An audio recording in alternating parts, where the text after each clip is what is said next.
Be reached at 716-397-7790. Tina Dills and the ERA Team VP agents wish the Wolfpack the best of luck. Man, I loved playing high school sports growing up. And it's fun being a fan now, don't get me wrong, but sitting in the stands feels like I'm missing out on all the action, you know?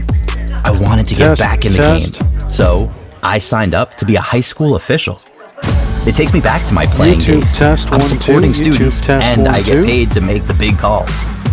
Do you want to see the game up close? Sign up to become an official in New York at highschoolofficials.com.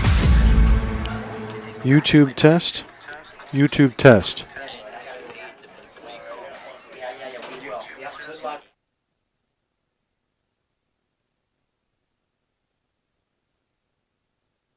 YouTube test. YouTube testing.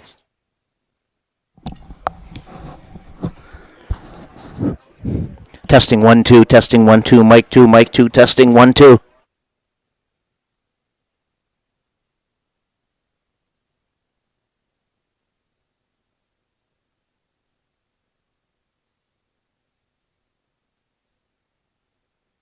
Support for CSP Wolfpack football coverage is provided in part by Tina Dills, ERA Team VP, licensed real estate agent, serving the Wolfpack listening area and all of Chautauqua County with real estate services for buyers, sellers, vacation rentals, and all relocation needs. For more information on how to get your move going, Tina can be reached at 716-397-7790. Tina Dills and the ERA Team VP agents wish the Wolfpack the best of luck. I love playing sports, especially for my school. And that's because school sports are special. It's where it's safe to fail. It's where we're taught resilience, where our fear becomes confidence. It's where we learn to get back up after every fall. School sports are where 7.8 million students go from I can't to I can. This message presented by NISFA and the New York State Athletic Administrators Association.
Jordan is overlooked a lot. Yeah. He is actually very, very good. What is he doing with his life this year? I don't know. I saw him jogging the other day, so I don't know if he's really doing much of anything. Well, I thought I was going to be here early enough to get a parking place down here. Yep. Not at this field.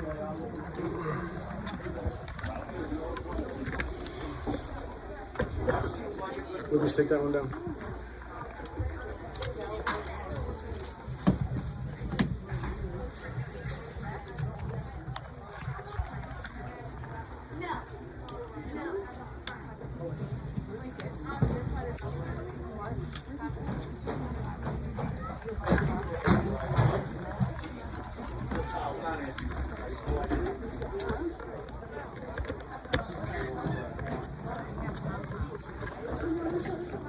Put it in the suitcase.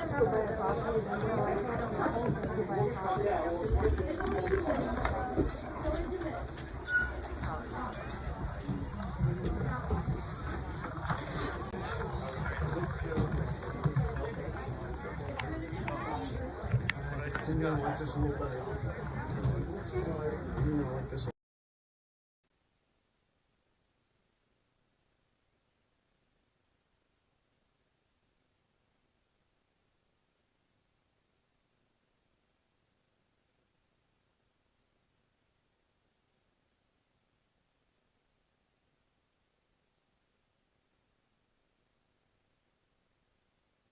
CSP Wolfpack football coverage is brought to you on the Channel 98.9 sports stream by Jim's Automotive, located at 13250 Route 6 in Corry.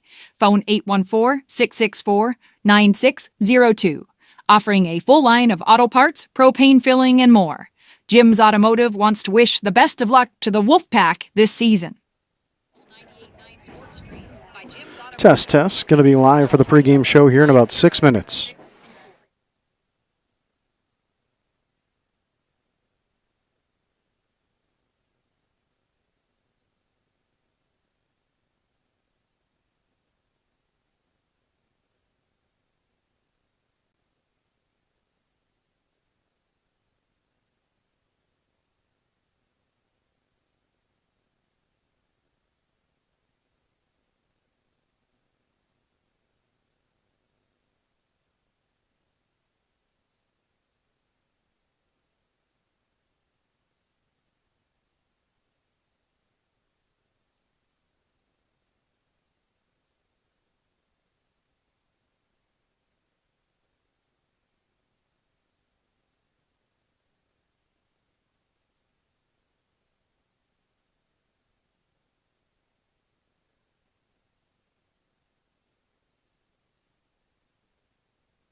Put your phone on D&D, that means do not disturb when you're driving. And when you're going from point A to B, I need you to stay safe, please, so always sing with me. So put your phone on D&D, that means do not disturb when you're driving. And when you're going from point A to B, I need you to stay safe, please, so always remember this beat. Don't drive distracted. A message brought to you by the National Highway Traffic Safety Administration, Project Yellow Light, and the Ad Council. I love playing sports, especially for my school. And that's because school sports are special. It's where it's safe to fail. It's where we're taught resilience, where our fear becomes confidence. It's where we learn to get back up after every fall. School sports are where 7.8 million students go from I can't to I can. This message presented by NISFA and the New York State Athletic Administrators Association. Corry's only locally operated radio station is Channel 98.9. With your eerie weather, your favorite personalities. Thank you so much for joining us on a Monday. You see today local news, entertainment, and information around the clock. And Corry's modern rock. Channel 98.9, your one radio station. Support for coverage of Wolfpack football on the Channel 98.9 Corry Federal Credit Union sports stream is provided in part by Triple E Manufacturing and Design. Triple E Manufacturing and Design offers equine products, promotional items, embroidery, and printing services. Located at 117 Osborne Street in Sherman and at tripleemfg.com. Phone 800-295-4282. The Channel 98.9 Corry Federal Credit Union sports stream thanks Triple E Manufacturing and Design for their support. And now, the Corry Federal Credit Union presents Clymer Sherman Panama Wolfpack Football play-by-play on the Channel 98.9 sports stream at channel989.org. This broadcast is brought to you by the Corry Federal Credit Union, Lictus Oil and Propane, Jim's Automotive, Flicks Heating and Plumbing and Air Conditioning, and Daniels Electric, Necker's General Store, the Cornerstone Restaurant, Caflisch Pallet and Wood Services, Triple E Manufacturing, Tina Dill's Real Estate Agent, Utegg's Body Shop, Countertop Solutions, J. Edwards Insurance. And now the Corry Federal Credit Union pregame show.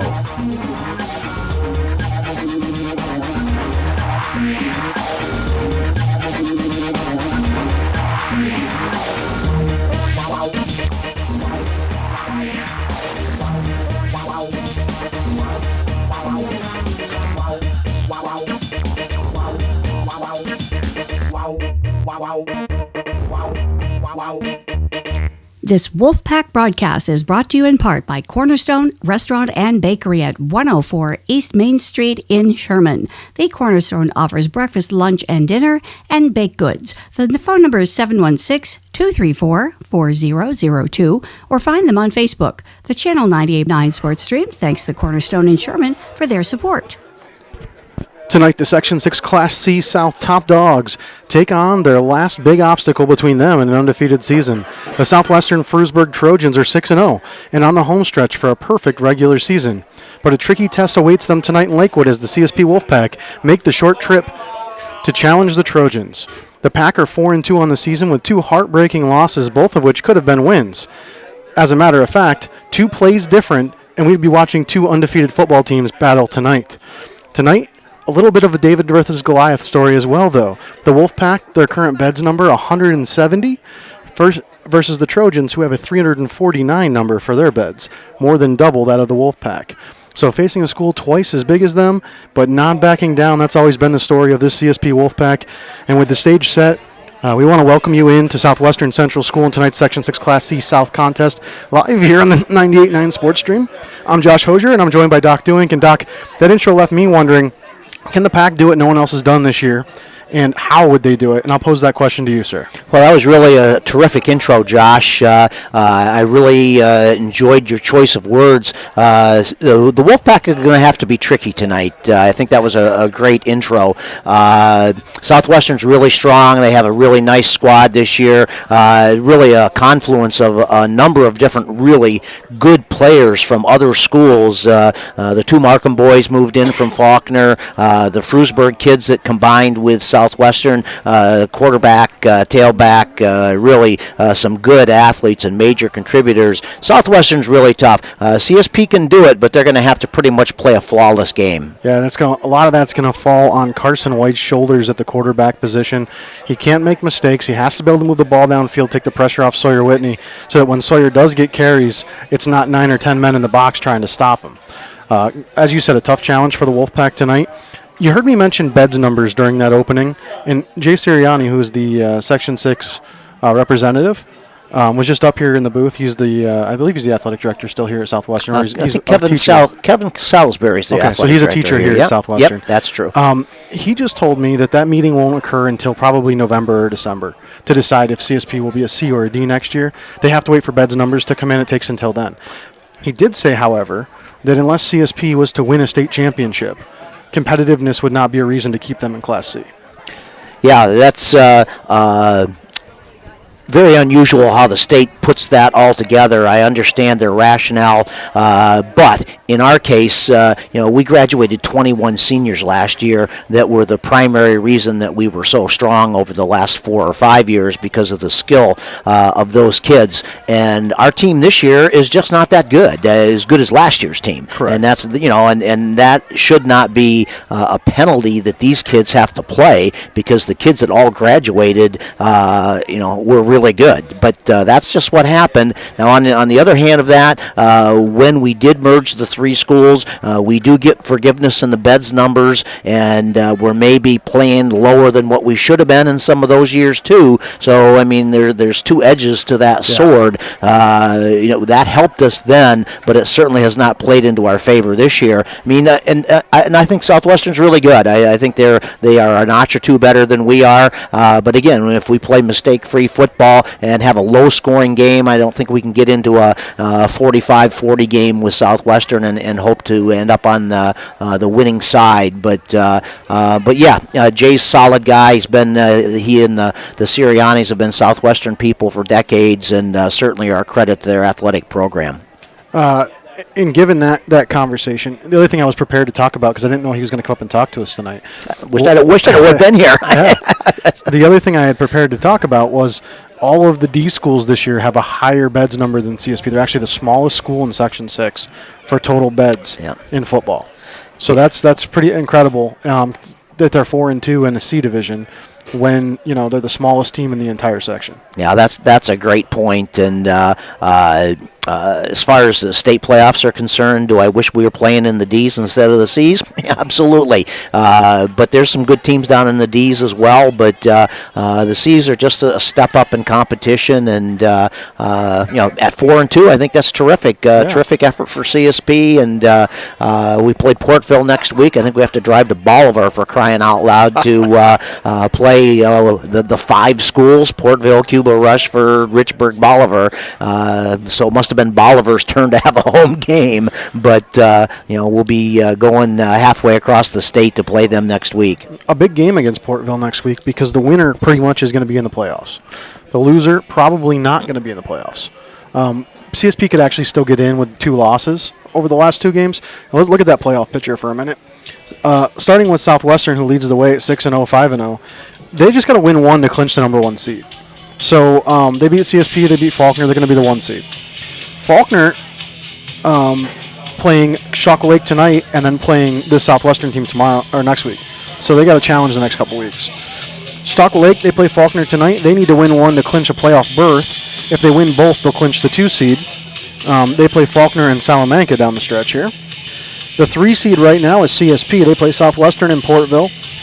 And again, I said win 1 and you're in.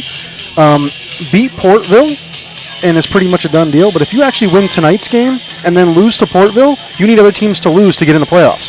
As weird as that sounds, you beat the top team and you're still not guaranteed a spot. Behind them, Salamanca currently sits 4th. They played Fredonia last night, got a big win there, and they play Chautauqua Lake next week. They're pretty close to clinching their berth. If CSP loses tonight, I believe it clinches Salamanca's berth. Faulkner are the outside shot looking in. They're the 5th seed right now. They play Chautauqua Lake tonight and Southwestern next week, 2 really tough opponents for them. They're going to have to win both of those if they want a shot. And Portville has to win both their games. They play Springville this weekend and CSP next weekend.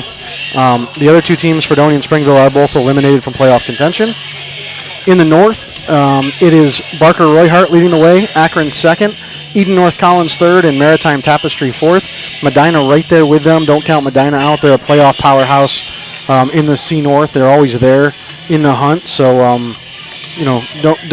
don't expect them to fall out. Alden still technically playoff eligible. They're the last team playoff eligible in the north.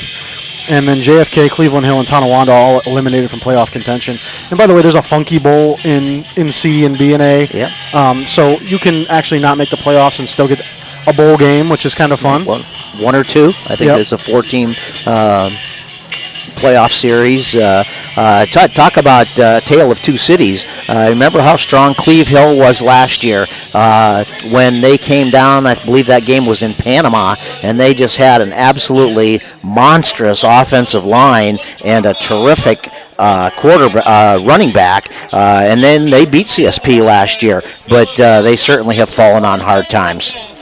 Taking a look at this Southwestern team that the Wolfpack will do battle with tonight. Southwestern going through their homecoming festivities here as they have homecoming tonight against CSP. Their rushing leaders, Braden Fuller. He's a senior, 58 carries, 783 yards. He's averaging 13.5 per carry and 9 touchdowns. And Trent Lewis, the quarterback, 54 carries, 557 yards, and 10 rushing touchdowns for Trent. Jumping over to receiving stats for the Trojans, and they're led by Roger Markham. You mentioned him coming over from the Faulkner squad. Roger, 11 receptions, 283 yards, and 5 touchdowns. And all those passes thrown to him and Joe Sirianni, the 2 leading receivers, they're all coming from one guy, and it's the star of this team, Trent Lewis. Trent, the senior, wears number 12, 33 for 48 passing for 530 yards, 9 touchdowns, 0 interceptions, Doc. Wow. And he came over from Frewsburg. I mean, Southwestern graduated their quarterback last year and would have been searching for a quarterback, but the merger, the combined teams, not really a merger, I'd say, came at a perfect time for Jake Burkholder. Has lots of climber connections, yes, does Jake? And Panama, yeah. Yep, absolutely. Came at a good time for him, and the Lewis kid is, the reports are that he's nothing but terrific in the C's, and I, for one, am really looking forward to his performance this evening. Another good quarterback down the stretch for Southwestern. I've heard good things about their JV quarterback. That's Drake Beckstrom.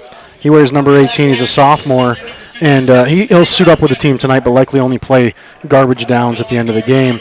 Their JV is scheduled to play CSP's JVs tomorrow morning in Sherman, so if he plays tonight, he probably won't be playing tomorrow. So, well, I think they keep track of plays. They do, yeah. There's yeah. A play count. Yep. But if it's within 24 hours, sometimes that doesn't matter. So I'm not sure. We are within 24 hours, so I think that just means any JV kid who touches the field tonight is ineligible for tomorrow's game.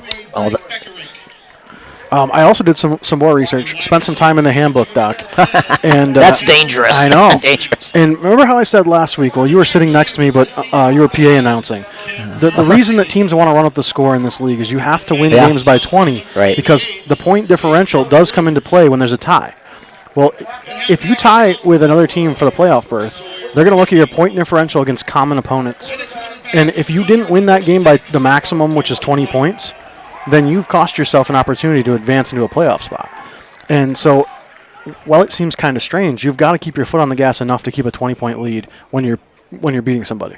Yeah, for sure. I mean, that is an odd way to determine the tiebreaker. I've always thought in situations like that the group of athletic directors or the group of coaches in a reasonable, rational moment, given that discussion, could come to a good decision rather than resorting to something so artificial like 20 points, which encourages a team to run up the score. But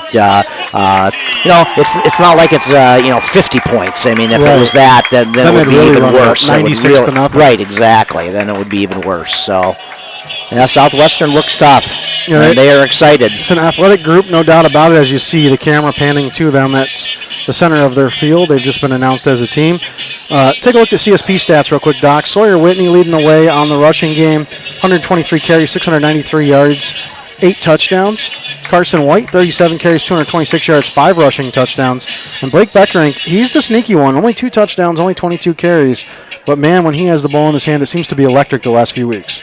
Yeah, I really like that shift, sharing the tailback load. It's like 3/4 to 1/4, but different styles of running between Blake and Sawyer. And I think we're going to do the national anthem here pretty soon, and we need to be respectful of that. Yeah, we'll go to commercial or to word from our sponsors during the national anthem. Looks like a whole Southwestern team taking a knee here in front of us, having a moment, and now we'll see if it's going to be the coin toss or the national anthem first, Doc. I'm not sure. CSP lined up like it's time for the coin toss. Yeah, and I like to do the national anthem before the coin toss. I just think the coin toss just naturally feathers into the action rather than having a somber moment. But that's not what we're doing tonight, and that's the home team's call. Coin toss first, so captains from both teams head to the middle of the field. 5 captains for Southwestern, 4 for CSP. Back to those CSP stats for a second. Receiving stats for CSP. Leading the way, Gavin Burchanowski, 28 catches, 366 yards, 7 touchdowns. Cam Eining has 19 grabs for 299 yards and 2 touchdowns. And their third leading receiver with 9 grabs for 68 yards And I guess he doesn't have a touchdown this season. Johnny Abers. Johnny out for the remainder of the season is our understanding, with a broken collarbone. So that's going to force Mason Groders, the sophomore, and Hayden Sexton into some more action, as well as Michael Horton, as the receiving depth pretty deep for the CSP team. Clicking it over to the defensive side of the stats, CSP led by Brian Gomez with his 44 tackles, Troy Chambers with 42, Toby Watson with 36, and sophomore Daniel Redlecki with just 31. Matthew Redlecki, who's kind of the heart and soul of this team this year, he has 29, but he also has 10 tackles for a loss, which is more than anybody else on the team, and 5 sacks. And he's really played well the last few weeks. He's really come on strong.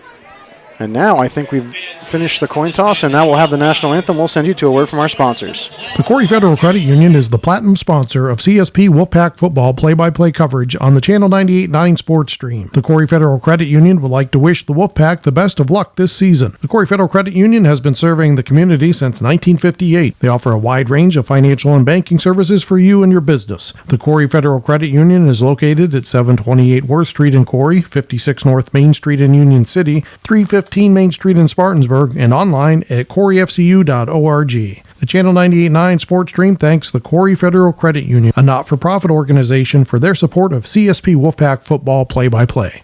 CSP Wolfpack football coverage on the Channel 98.9 Sports Stream is powered by Lictus Oil and Propane and Climber. Family-owned Lictus Oil and Propane continues to supply liquids and fluids for agriculture, industry, and homeowners. Heating oil and propane services and off-and-on diesel fuel services are also offered. The Channel 98.9 Sports Stream thanks Lictus Oil and Propane for being a major sponsor of CSP Sports.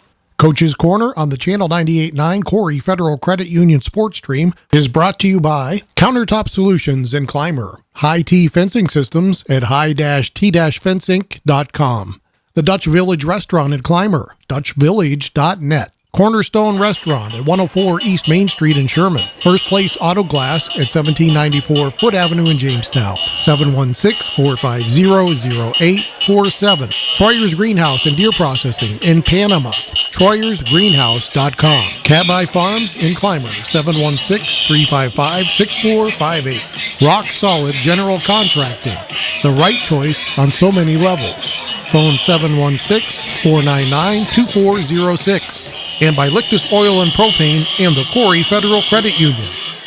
All right, Doc, welcome back into Southwestern High School. And, man, they got the crowd pumped up with some of this pregame activity they got going on here. Homecoming night here in Southwestern. Well, it's an exciting year for Southwestern. They can smell going deep into the state playoffs, and they do have an excellent squad, and everybody's excited. And the combination of the schools has worked out well. But as I was telling to a couple of the guys up here in the press box, that always works better when you're winning. So that helps. But they do have a great team, and I'm really excited to watch them play this evening. CSP setting up to kick off to Southwestern to get this thing underway. And that will be the opening kickoff, brought to you by Lictus. And we want to thank all of our sponsors for being part of the program. But the Lictus kickoff, a very special moment. And the countdown to kickoff is over as we're ready to go here. Kick is going to be a bouncer fielded at the 15, up to the 20 and the 25, up to the 30. He avoids one tackle. Now he'll run the other way, all the way to the sideline, dragged down at about the 36-yard line. And the tackler never let go. That was number 11, Keaton Graves. Yeah, and we see Roger Markham right off on the kickoff. Made a nifty little move on the opening kickoff return. Got him another 5 or 8 to 10 yards on that quick little shift to the near sideline, and we're going to have our hands full keeping track of him. Going to be a first down at the 39. They got a really nice spot there on that tackle. Yeah, they did. And here come the undefeated Trojans. Braden Fuller in the backfield with Trent Lewis. Lewis in the shotgun. Calls for the ball. There's the snap. He'll hand it off on the right side. Immediately the Wolfpack is there. Short gain on the play, maybe 2. And nice explosiveness from Troy Chambers. Yeah, that bodes well for the CSP defense. That's got to be a bread and butter play for the Southwestern Trojans, and Troy was able to make a great play on the ball, short gain on the play. So Braden Fuller was that ball carrier. He picks up 2 officially. 2nd and 8 for the Trojans now. They break the huddle, and it's Lewis and Fuller again in the backfield. 2 wide to the left, 1 to the right. Lewis checking the defense. He'll call for the ball now. There's the snap, the give. No, he'll throw it over on the wide receiver screen. Incomplete. Intended for George Marshall. Yeah, that's, we're really used to the little bubble screen. That's been a staple of the CSP Wolfpack offense over the last few years, but we usually run it with trips, but they ran it with only 2 guys over there. Not good sync, not good timing on that play. It's going to be 3rd and 8 early in the first quarter. So big 3rd down here for the CSP defense. Lewis in the backfield with 2 running backs now, 2 wide to the left, 1 to the right. Lots of protection for Lewis. There's the snap. He'll take off running behind those guys to the left side. 2 lead blockers out in front. He falls forward. Going to gain about 3 on the play, but not going to have enough for a Trojan first down. Well, I really like the CSP stand here on the first possession. I also like it when the quarterback keeps the ball. That gives them an extra blocker, and many times that's the make or break on a play like that. But CSP defense was stout, and we got to anticipate Southwestern is going to punt on their first possession, not having crossed the 50-yard line. 4th and 4 now, and they're still talking about it. Not sure if they're going to punt here. And that was a favorable spot again. I thought that he was like 2 yards short of the first down, but ends up being 4. Trojans going to go for it here on 4th and 4. Lewis in the shotgun. 2 wide to the right, 1 to the left. Wolfpack load the box, then they back off. Fake the handoff. Here's the wide receiver screen to the right side. Wolfpack come flying in. Tackle made, and it looks like he is short. We'll see what the spot is, Doc. We need that favorable spot right now because that's really close.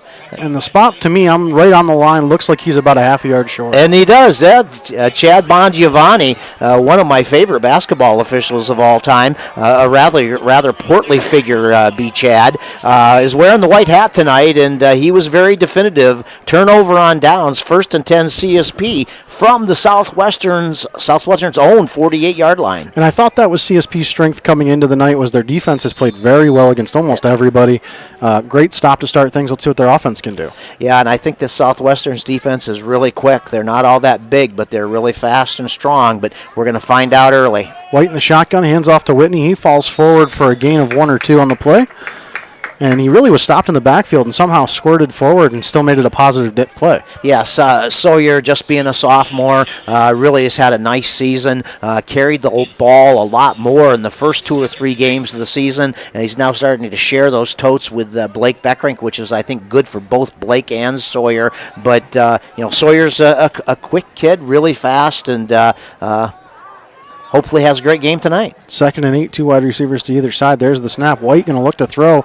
He fires that one over Eining's head. Eining almost able to reel it in, but it's incomplete. That'll bring up 3rd and 8 for the Wolfpack. Yeah, that's the same play that Southwestern ran twice in their first possession. The little bit of nerves on the part of both quarterbacks, most likely. Throwing the ball a little bit tall for the receivers, and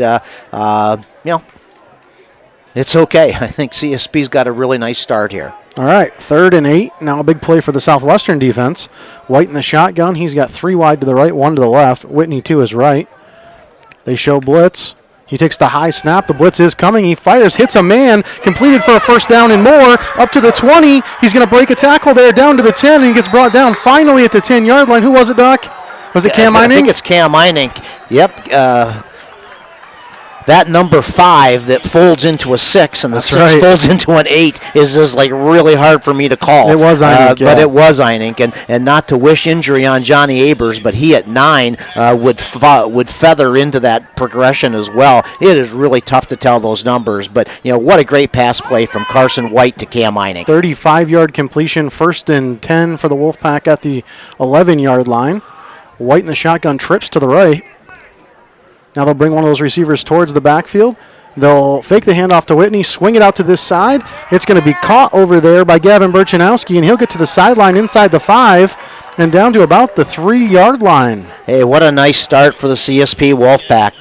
That big 3rd and 8 conversion for a first down, and then the long pass play completion. CSP came to play. What a great start for the Wolfpack.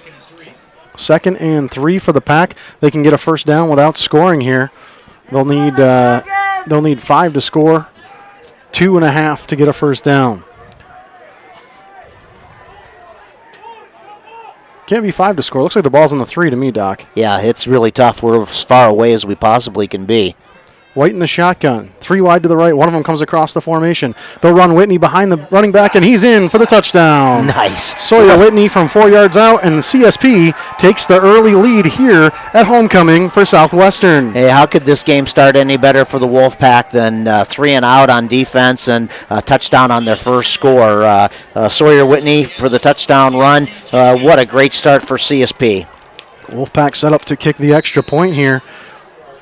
And I'll tell you what, one guy who never wavered all week about the ability to win this game, that was Coach Bodemer over there on that CSP sideline. Extra point is up, and it is good for Michael Horton, 7-0 CSP. And Doc, I mentioned Coach Bodemer had confidence in his squad. He thought they could have won those other 2 games. They lost in heartbreaking fashion. And he says they've grown as the year's gone on. They're not the same team they were when they lost earlier in the season. Yeah, and I agree. I mean, though the Salamanca and Chautauqua Lake games were toss-ups. We lose, I think, 21-14 to Salamanca and 14-12 to Chautauqua Lake.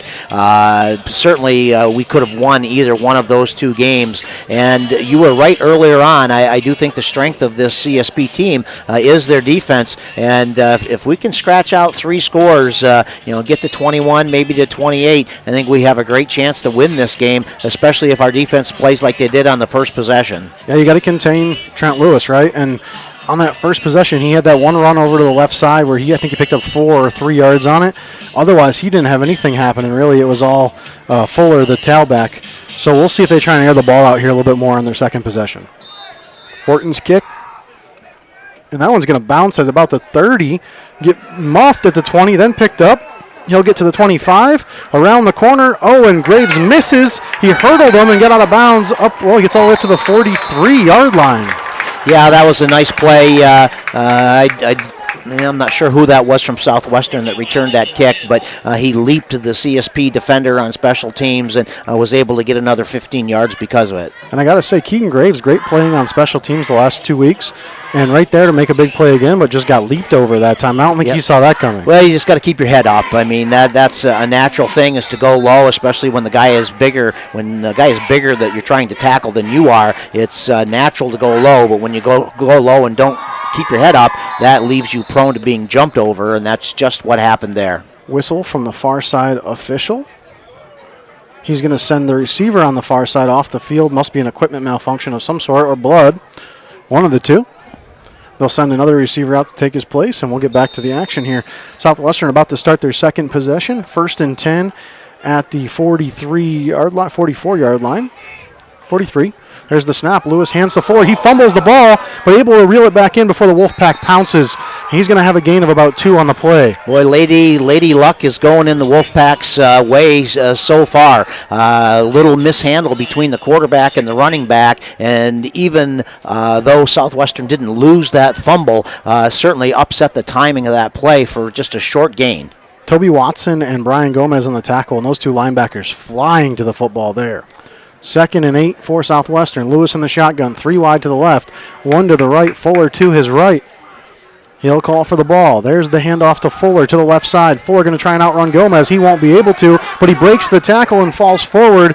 He'll gain about 3 on the play, maybe 2, Doc, as the Wolfpack back up their star linebacker, Brian Gomez, and only allow a few yards. Yeah, we're very fortunate on that play because we had 2 or 3 defenders, including Brian Gomez, behind the line of scrimmage making contact with that ball carrier, but to his credit, he was able to elude them, and lots of times you don't have a second line of defense that's ready to make that tackle, and that is prime production for a long run, but to the CSP Wolfpack defense's credit, short gain on the play, and they are really playing with enthusiasm. 3rd and 5 for the Trojans. There's the snap. Lewis going to look to throw. He looks to his right. He pumps. He fires. Has a man, and it's just through his hand, but a late flag. And the Wolfpack seemed just absolutely unhappy with that flag. Yeah, I'm not real tickled with that flag either on a couple of counts. Number one, the pass was not going to be completed. It's really hard for the defensive back to make that judgment, but no reason whatsoever to even give the opportunity to the official to throw that flag on that interference, and it was a close call to call it or not to call it. But Blake Beckering called for that penalty, and Blake having a conversation with the official who threw the flag, just trying to understand why he threw the flag. So, better learn from it than nothing, I guess. But they'll give Southwestern their first down of the game. Yeah, that's a big first down because that would have been would have been fourth down five. again. Yep, and then granted they might have gone for it, but still, that's a big penalty, and the pass would have been incomplete, and that's okay. I mean, they're certainly now in 4-down territory inside the CSP 40-yard line. Just going to have to make another defensive stand. 36-yard line. Lewis in the shotgun. There's the snap. He'll run it himself up the middle. He has a lead blocker in Fuller, and he get back to the line and gain maybe 2 or 3 on the play. And a flag comes in.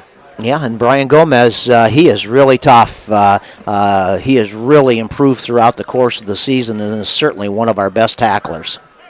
Waiting for the signal on this penalty. Chop block? Chop block, yep. Chop block on Southwestern, going to back him up here. That's a 10-yarder, right? I believe so, and I believe that's a spot foul. If that happened to be a trap play or a pulling play where the offensive lineman was behind the line of scrimmage, that can turn out to be a huge penalty. And it is. Look at this. Looks this. that way, yep.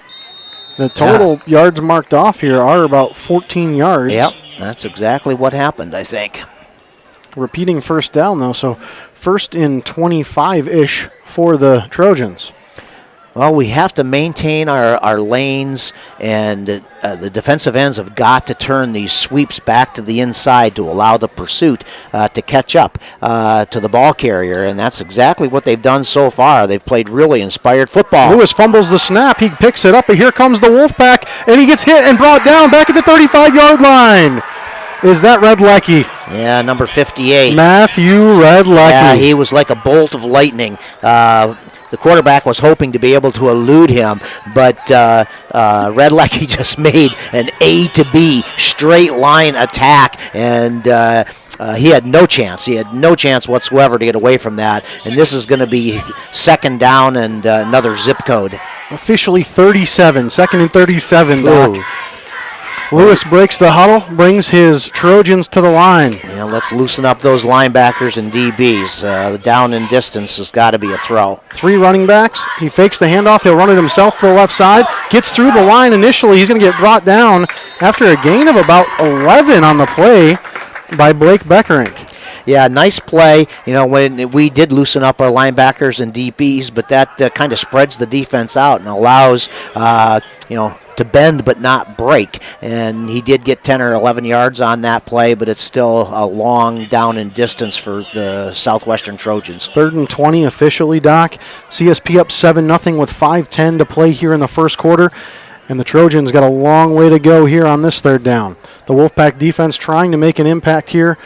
They got a 3-and-out on the first possession, and they are trying to get another punting situation here. Lewis in the shotgun. There's the snap. Fakes the handoff. He'll run it himself to the left side. Uh-oh. He gets through the line, and he'll get hit and brought down. Gain of about 12 on the play. It's going to make it 4th and 7 or 8 for the Trojans. Yeah, and I got to believe they're going to go for it. If they went for 4th and 4 on their own side of the 50, they're going to go for this 4th down deep in CSP territory. But I really like how this kid runs the football. Fuller, right? There's Trent Lewis. Yeah, Trent Lewis, the quarterback on those last 2 carries. Yeah, I really like how he runs the football. He keeps his shoulders parallel to the line of scrimmage, and he's able to go left and right, and he really has quick feet. Really a nice player in the C's. Huge play here as the Wolfpack got a turnover on downs on the first possession. If they could force one here, they would be in a really nice position. Lewis in the shotgun, trips to the left. Wolfpack put 8 in the box. Lewis waits for the ball. Here it comes. He'll run to the left side, following a lead blocker, and he turns and gets hit immediately, and they bring him down for a loss on the play. Turnover on downs. The Wolfpack defense stands up again. Yeah, that is for sure. I think that's Toby Watts. No, it's number 60. That's Colton Hamilton. Colton Hamilton makes a great play. Hit 2 inspired defensive efforts from CSP. They were able to overcome that big pass interference penalty, which certainly aided Southwestern in the down and distance game. But CSP stops them on downs again. Been a great first quarter for the Wolfpack. Yeah, the Wolfpack offense now back out there. 3:54 to play here in the first quarter. They take over for the second time. They scored on their first possession. We'll see what they can do here on the second. 3 wide to the left side. White in the shotgun with Whitney to his left. Now they'll bring Beckerink across the formation. They give to, fakes the handoff to Whitney, but the whistles come before he could even throw the ball. Looked like it was going to be a wide receiver screen out here to Cam Einink on the near side. False start against the Wolfpack. Yeah, that's 5 yards. Boy, that hurts. Down and distance is tough enough when you're in your own half of the field, but to make it 1st and 15 instead of 1st and 10, just a little bigger mountain to climb for the Wolfpack. But they have played inspired football here in the first quarter, ahead 7-0 here at Southwestern. They talk a lot in hockey, Doc, about the ice being tipped one way or another, and it felt up until that penalty right there, it's been pretty tipped in the CSP favor. We'll see if they can rebound from that. Yeah, momentum has definitely been on our side so far. Trips left, or 3 to the left, sorry. There's the snap. Fakes the handoff and gives it to Whitney this time. Whitney with room to run. He's got a first down and more up to the 50, the 45, and the 40. He's down to the 35 and gets tripped up there. A huge run for Sawyer Whitney. Hey, Sawyer Whitney made a great move. Everybody thought we were going to run left. We were strong left. Motion was to the left, but we ran a little counter play to Sawyer. He was able to make a really nifty move to the far sideline, able to elude the linebacker on that side from Southwestern, turn it into a big gain for the Wolfpack, and they're on the 30-yard line. A 35-yard carry there for Sawyer. And 1st and 10, as you said, at the 35. 3:20 to play here in the first quarter. 7-0 CSP. 3 wide to the right, 1 to the left, the right being the short side of the field. White waits for the snap. There it is, a high one. He reels it in, gives it to Whitney, and he's hitting the backfield. Loss of 2 or 3 on the play. Yeah, nothing there. That was just great defense and or poor blocking on the part of CSP, but big old number 52, Braden Potter, made a great play. He was able to shed the CSP blocker, and I think it's a yard loss on the play. And with that, it looks like they're going to mark it 3 yards back, Doc. Yeah, that is true. Second and a long 12, according to the scoreboard. We're down to 2:43 to play here in the first quarter. White going to be in the shotgun. 3 wide receivers to the wide side. That's the left. Whitney also to that side of the field. 1 wide receiver to the other side. There's the snap. He's going to look to throw.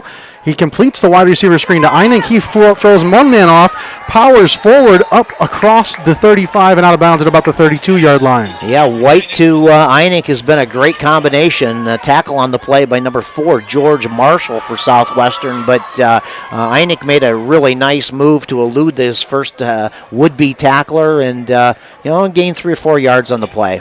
And it goes back to 3rd and 10 for the Wolfpack. And that Einink play, as you said, he gained 3 or 4 from where he caught that ball. He caught it pretty far deep in the backfield. Yep. So a big 3rd down again for the Southwestern defense as they try to stop this CSP assault that started this game. Trips to the right, White in the shotgun. He checks the defense. They show blitz. There's the snap, the blitz coming. He gives it to Sawyer Whitney, who falls down. Sawyer lost his balance and went down. Going to be a loss of 1 on the play. Yeah, the officials that I had a chance to talk to last week that had the Southwestern game talked about how quick the Southwestern defense was. Number 53, Leo Kavik. The whole Southwestern defense is really quick. Certainly a formidable group. Let there be light. Figured we'd be able to see the rosters a little better. Yeah, there you go. Yeah. My eyes are old enough as it is. 4th and 10.5 for the Wolfpack. 3 wide to the right. White waits for the snap. Big play here. There's the snap. He looks to the right. He rolls to the right. He's still rolling. He looks to fire. He fires 1, hits a man, and it might be enough for a first down if he caught it. Nope, incomplete.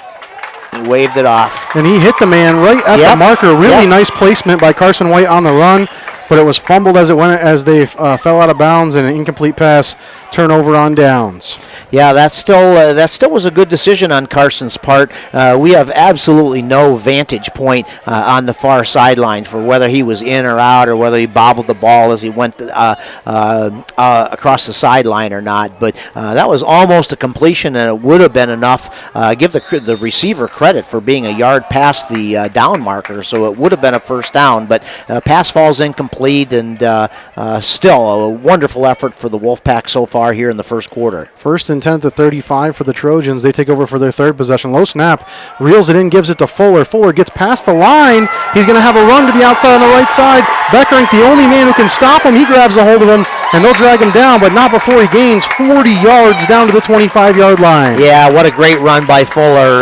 The kid is really a solid tailback, and very well blocked play by Southwestern, and Fuller was able to make the first CSP defender miss him, and past that, once the linebacker was blocked, it was our defensive backs were the only thing between Fuller and the end zone, but Blake was able to knock him out of bounds and save the score. First and 10 for Southwestern. That's the first down they've earned so far in this game. The other one was by penalty. Lewis in the shotgun, 3 wide to the left. And here comes a whistle from the far side. And it's on another Southwestern player's uniform once again. Yep. Same guy from before. Yep, another equipment thing. And whatever the deal is with his equipment, I'm going to guess he won't get a third warning. Yeah, I wonder if it has something to do with his knee pads. It's like he doesn't have any. Yeah, that's kind of what it is. And there's a lot of players now. You notice their knee pads are way too high. Yep. And I think you have to have those knee pads covered, or the knees covered. Lewis hands it off to Fuller up the middle. And a nice fake there by Lewis. Wolfpack, though, sniff out the run. Gain of about 3 on the play. Yeah, Brian Gomez in the middle of that tackle for the Wolfpack once again. I like the way Lewis, after he handed that ball off, he quickly threw his arm up like it was going to be a pass. Yeah. And it was just enough to hold the outside linebacker for just a split second. And, that's pretty smart football from a senior quarterback. 7-0, end of the first quarter. If anybody told you CSP was going to come in here and get some nice stops and take an early lead on Southwestern, you probably would have told me that wasn't real. I would have been surprised. But the Wolfpack played great on both sides of the ball. I do think the strength of our team is on defense, and if we can, continue to get stops, and the longer we can maintain this league, the more momentum stays on the Wolfpack side. But I think we have a chance to have an absolutely great high school football game. And it's turning into one of those, Doc. Well, we'll send you a quick word to our sponsor here on the 98.9 Sports Stream. Get you right back here to the action in Southwestern. The Corry Federal Credit Union is the platinum sponsor of CSP Wolfpack football play-by-play coverage on the Channel 98.9 Sports Stream. The Corry Federal Credit Union would like to wish the Wolfpack the best of luck this season. The Corry Federal Credit Union has been serving the community since 1958. They offer a wide range of financial and banking services for you and your business. The Corry Federal Credit Union is located at 728 Worth Street in Corry, 56 North Main Street in Union City, 315 Main Street in Spartansburg, and online at corryfcu.org. The Channel 98.9 Sports Stream thanks the Corry Federal Credit Union, a not-for-profit organization, for their support of CSP Wolfpack football play-by-play. And welcome back into Southwestern Central School. Their homecoming tonight as the Wolfpack leads 7-0 after one quarter. But the Trojans are in the red zone at the 19-yard line of the Wolfpack for 2nd and 6. Lewis going to go empty set now. 3 wide to the left, 2 to the right. Wolfpack still put 7 men in the box. There's the snap. Lewis going to take off up the middle, and he's hit after a short gain, and he should have enough for a Southwestern first down. Yeah, Lewis is really tough. Once again, you get that when the quarterback's running the ball, you get that extra blocker. It makes a big difference, especially down here near the goal line. And he's really a good player, and CSP's going to have their hands full containing him for their next 3 quarters. 1st and 10 at the 12-yard line for the Trojans. Lewis in the shotgun, 3 wide to his left. Crowd starting to get back into it for the Trojans. There's the snap. It gives it to Fuller to the left side. He's sniffed out, but going to continue to push forward and gain about 4 on the play. Yeah, it was just a good hard run, tackled by a pack of wolves. We need like the wolf sound while you do that, Doc. I think that's our post-production piece. Let's talk to Brian over at the station and make that happen. All right. 2nd and about 4 after that 6-yard gain for Fuller. Ball at the 5.25-yard line. Yeah, it does look like they can get a first. Yeah, they can. They can get a first down at the 1. 2 wide to either side. He has Fuller to his right. There's the snap. Fakes the give to Fuller. Here goes Lewis to the right side, and he'll dance into the end zone, but a flag comes in. And we'll see what that late flag was, as there is a touchdown initially. That's a hold. And it looks like a hold against Southwestern. Going to negate the Trent Lewis touchdown. What a big penalty that is. And that's one of those ones where mistakes happen, but that wide receiver on the far side tried a crackback block and had to grab a hold of the defender's jersey to try to stop him. Yeah, and it happened right in front of the official as well. Again, Lewis made a great run to the weak side, but with it being the weak side, there was only 3 or 4 players that were in the purview of the official, and it was a pretty obvious play, and to our benefit, negates the touchdown. 2nd and 10 for, they must spot it at 2nd and 11, I guess. 2nd and 11 for Southwestern. Light rain beginning to fall once again here, Doc. It did a little bit before the game. Now it's light raining again here. Well, that'll do nothing but help us. Lewis in the shotgun with Fuller to his right. 3 wide to the left. The snap. The give to Fuller to the left side. Fuller gets through the line and into the end zone untouched. Touchdown, Southwestern Frewsburg. Yep, well-blocked play. Just blew a gaping hole in the CSP defense. 11-yard touchdown run for Fuller, and very, very big, important extra point right here. They do the full darkness here when they score, huh? Yeah. They turn off all the lights and do a strobe effect. That's different. Yeah, as long as they come back on again. Extra point attempt by Oscar Harris. And that rain intensifying just a little bit now. They're Southwestern missing a guy. They're short a guy. There's the snap. The hold is down. The kick is up. And it's 7-7 here in Southwestern. Doc, I think a couple weeks ago when you and I were together, we talked about our friend Jason, Psychotic, the photographer who goes all over the country and photographs games. Guess where he's at tonight? Hawaii. He's at Casper, Wyoming, photographing a game. He'll be at Midwest Wyoming tomorrow. His Midwest, or I guess West Coast swing is continuing as he continues to add states to the list. Huge CSP fan. I know he's listening intermittently tonight. Shout out to you, Psychotic. Thanks for being a CSP fan and being with us here on the 98.9 Sports Stream. Yeah, what a great first half, I should say. 7-7. The rain's starting to come down a little bit more, but this gives us a chance to talk about the terrific nature of this the Southwestern football facility. It's just like a Division II college football stadium, really. Artificial turf, great lighting, lots of stands. It's just really a great atmosphere for a high school football game. And they went to this field back before the state championship runs, right? This was installed just before that happened. Right. So it wasn't a result of those runs, but they've really had a great program ever since they put it in. Kickoff coming now from Oscar Harris. Bigfoot. And he puts that one in the air nice and deep, fielded at the 6-yard line.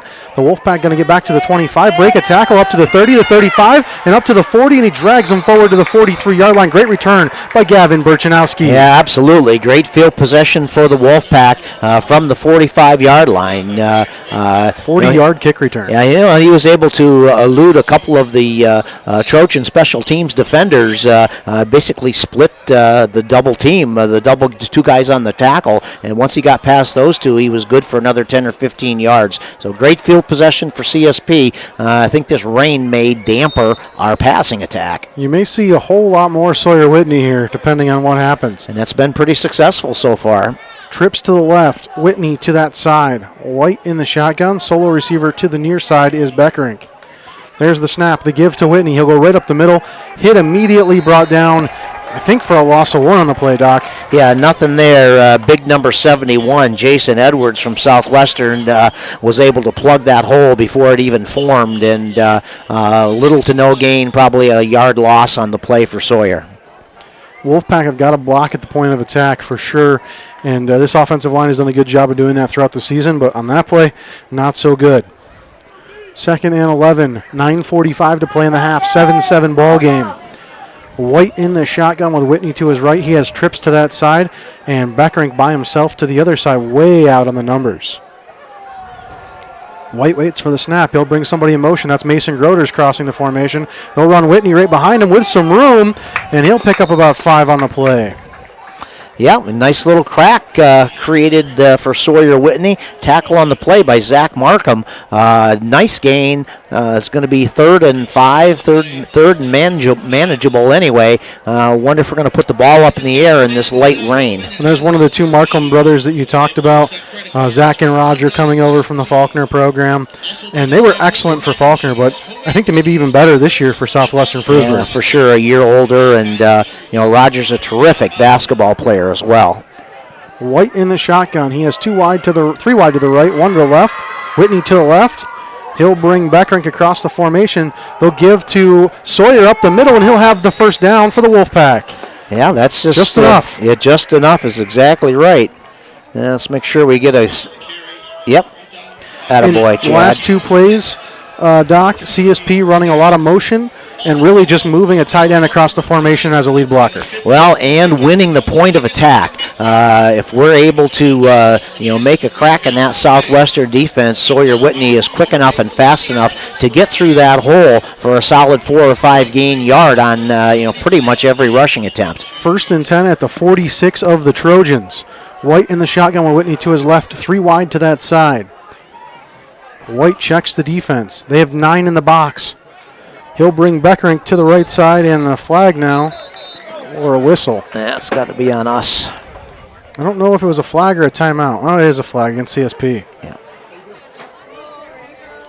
And that is not what you want after you got some momentum going. 8:07 to play here in the half. 7-7, and that'll be 1st and long for the Wolfpack.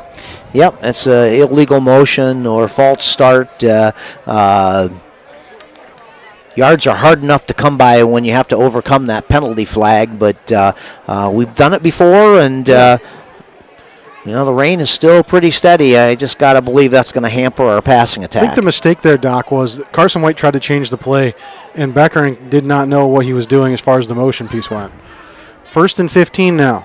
3 wide to the left. There's the snap. He looks to the right, now to the left. Fires, has a man, hits him. Got him. They're going to have the first down and more, and he'll be down inside the 30-yard line. We'll see where they spotted it about the 32-yard line. First down, Wolfpack. Yeah, what a great reception by Cam Einink, and we've had a couple of really successful pass plays over the middle. High school football, you think about throwing those little short and medium square outs that are a little bit easier for the quarterback to see, but Carson White is a tall kid. He's 6'3" or 6'4". Excuse me, and Einink is a big kid too. Big conversion, a big completion from White to Einink. 1st and 10 at the 26. White in the shotgun, 3 wide to the right, 1 to the left. He has Whitney to his right. Waits for the snap.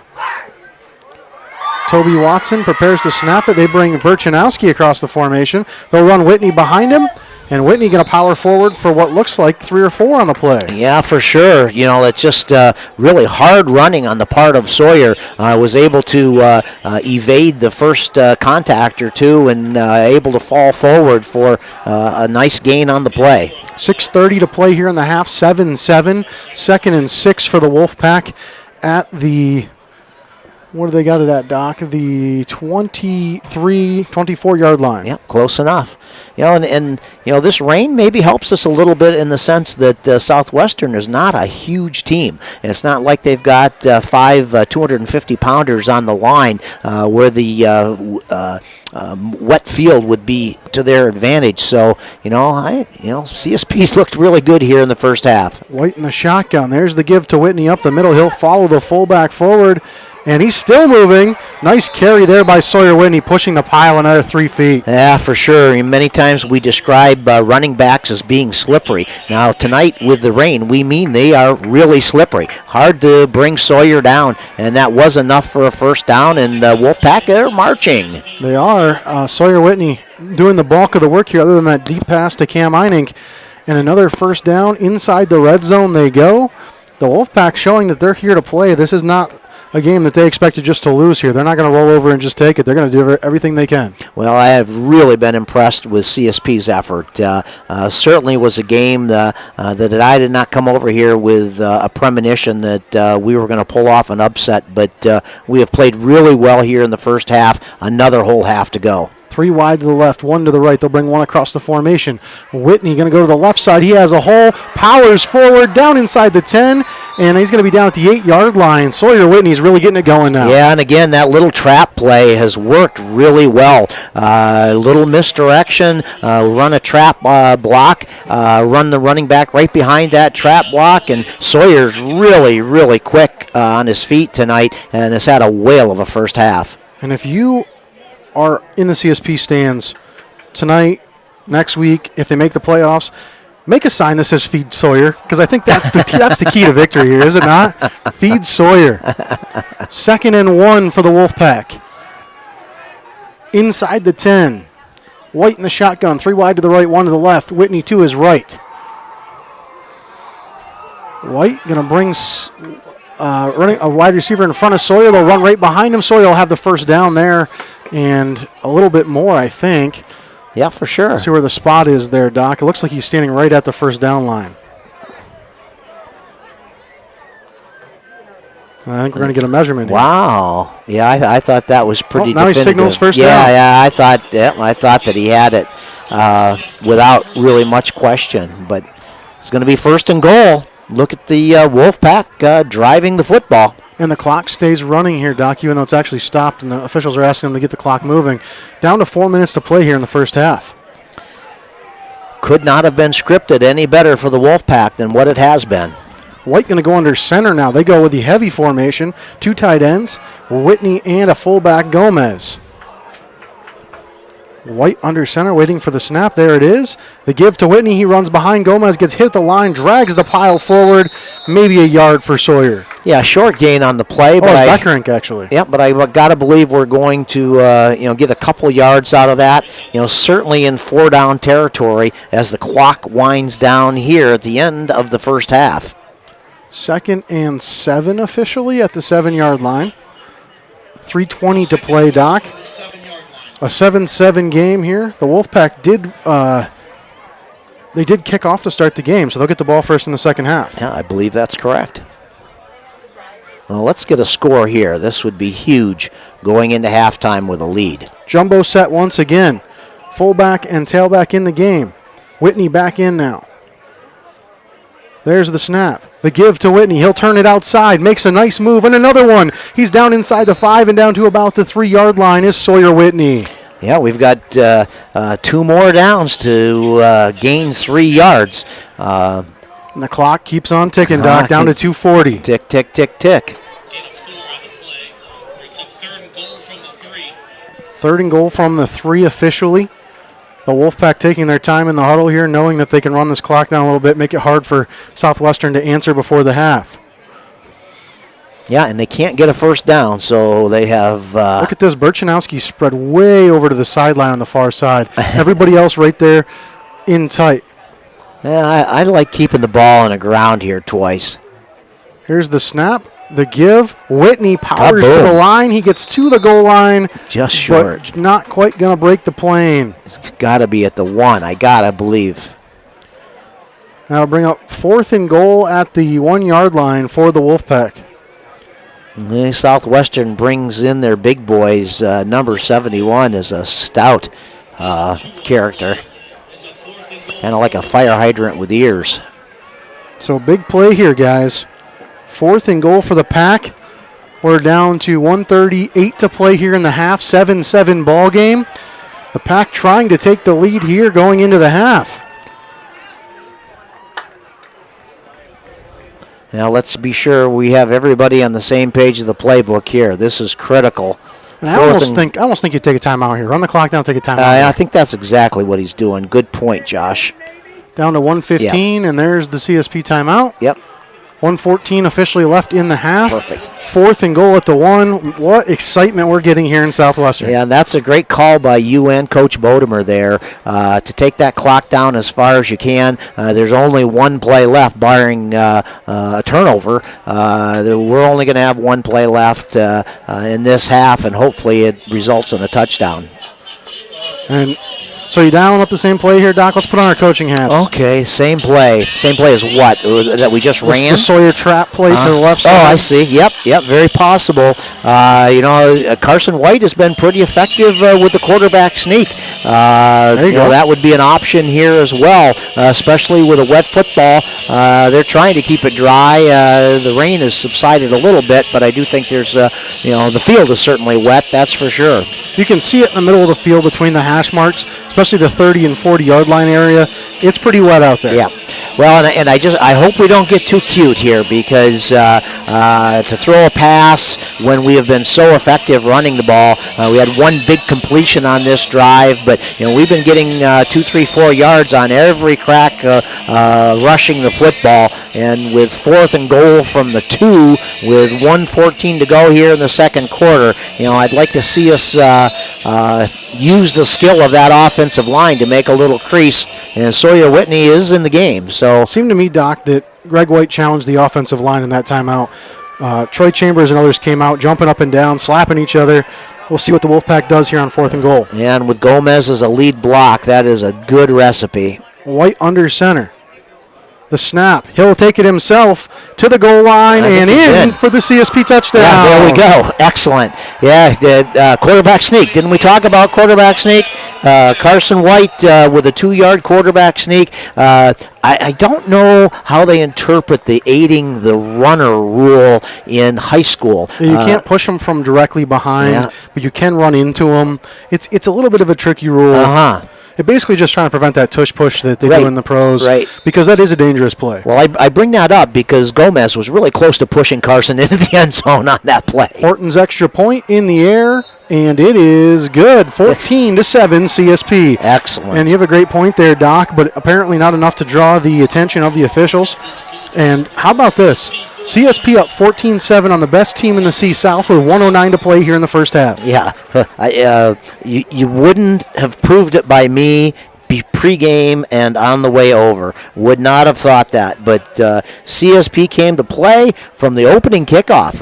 They really started out on defense, and 3 downs and out. They played inspired football on homecoming night here for the Southwestern Trojans, and our first possession we scored. So we took control of the game right from the get-go on both sides of the ball, and hopefully we can keep Southwestern off the board here with a minute to go here in the second quarter. Braden Fuller, Roger Markham, and Trent Lewis, the 3 deep men for Southwestern, as Michael Horton gets ready to tee this thing up and see if the Wolfpack can hold this lead into the second half.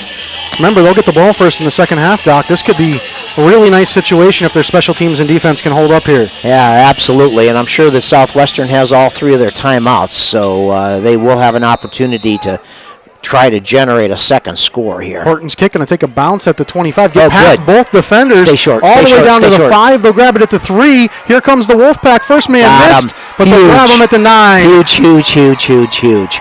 What a great bounce that was. I was afraid it was going to bounce into the end zone, which would have brought the ball out to the 20, 25, 30, whatever it is in high school. And tackler on the play, Doc? Sophomore star of the JV team, Dylan Kreiner. Okay, there you go. Maybe our backup quarterback now that Johnny Abers is down with his broken collarbone. But field position, and they've got 95 yards to go for a score, and that is they certainly don't want to turn the ball over down here. Wolfpack going to play it smart. Corners and safeties deep.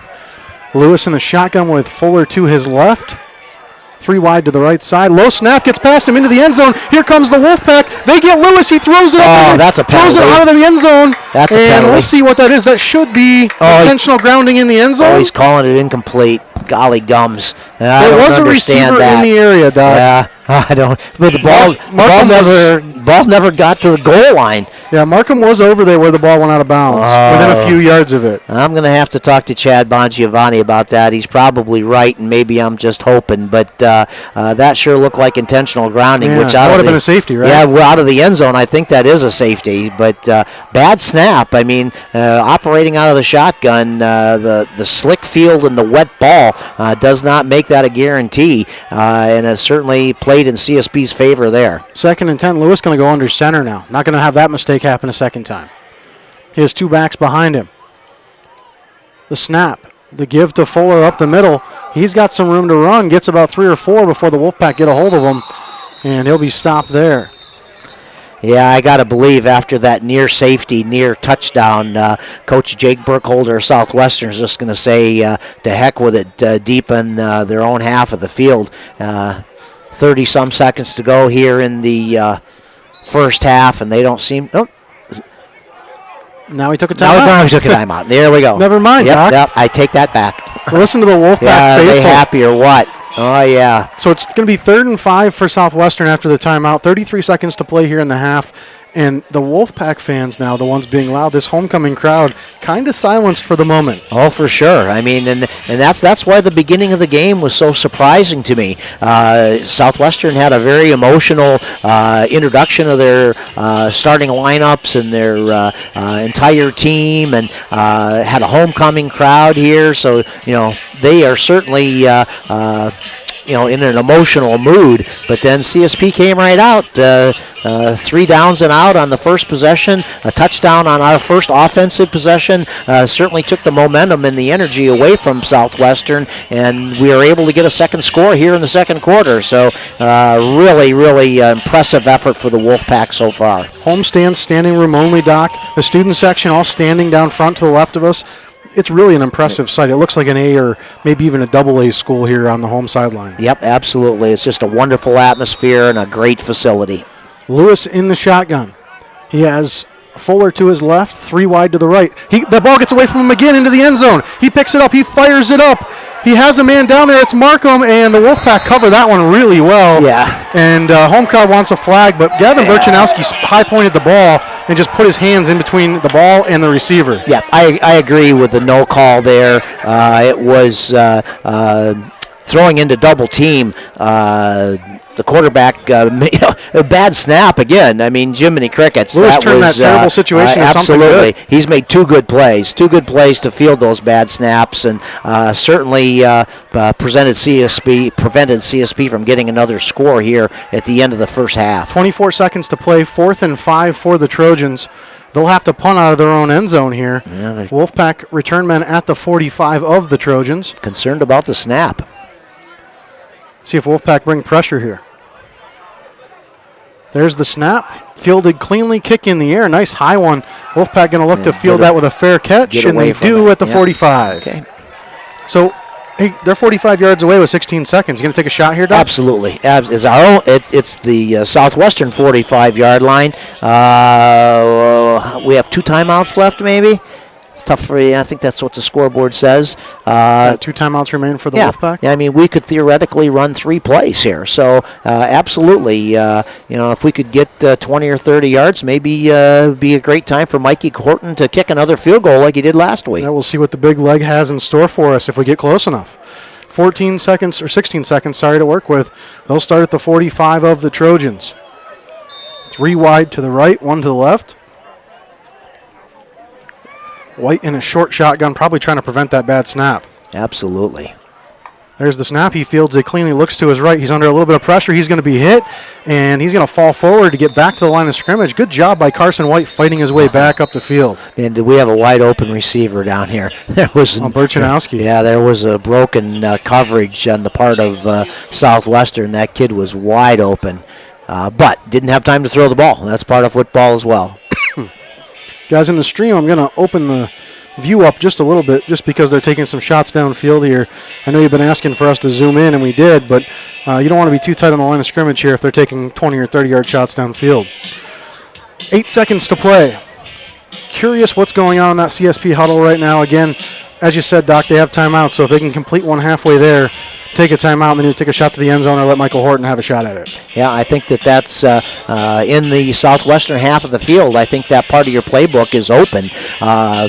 Especially with the momentum that we've had here. I don't know how we could have played any better than what we have. Southwestern's a really, really good team, and CSP certainly came to play tonight.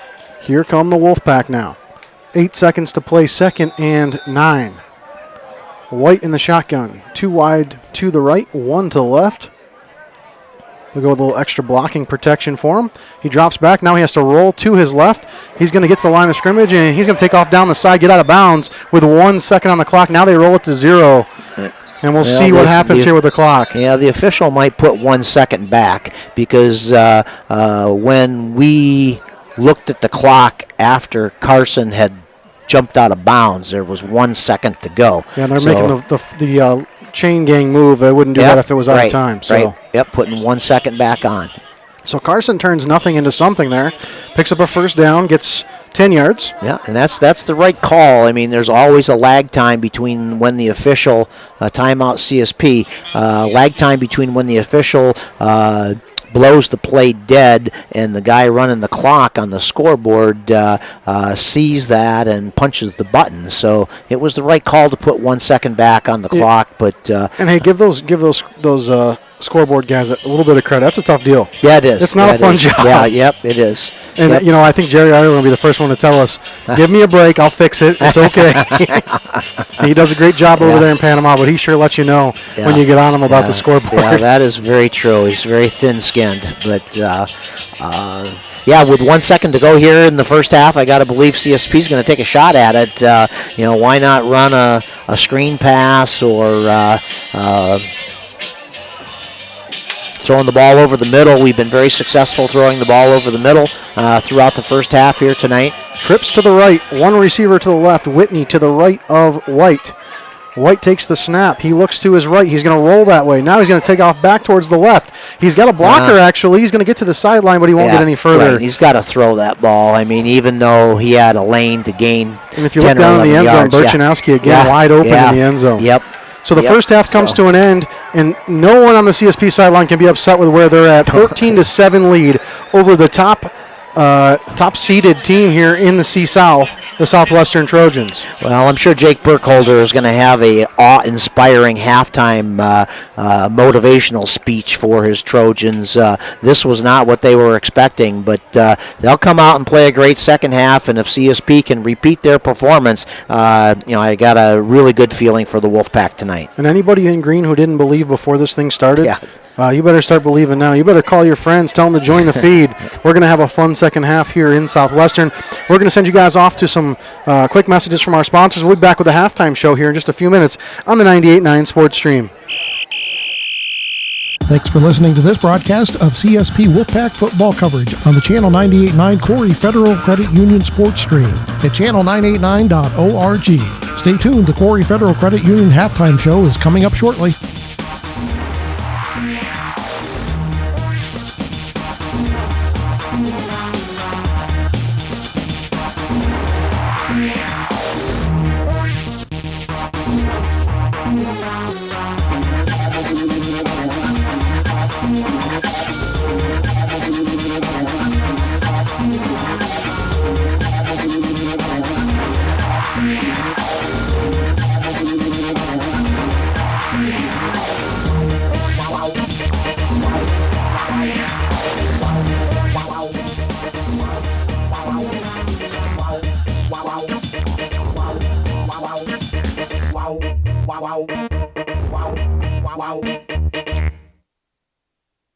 WHYP-LP Corry.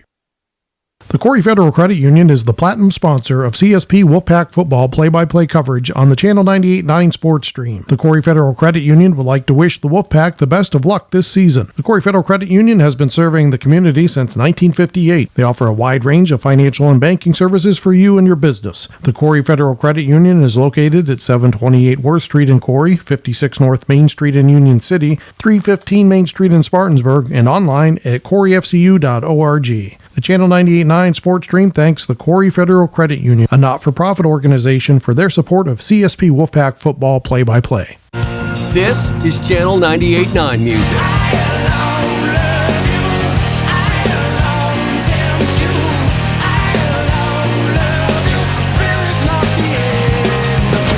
This is Channel 98.9 Music. You are the only exception.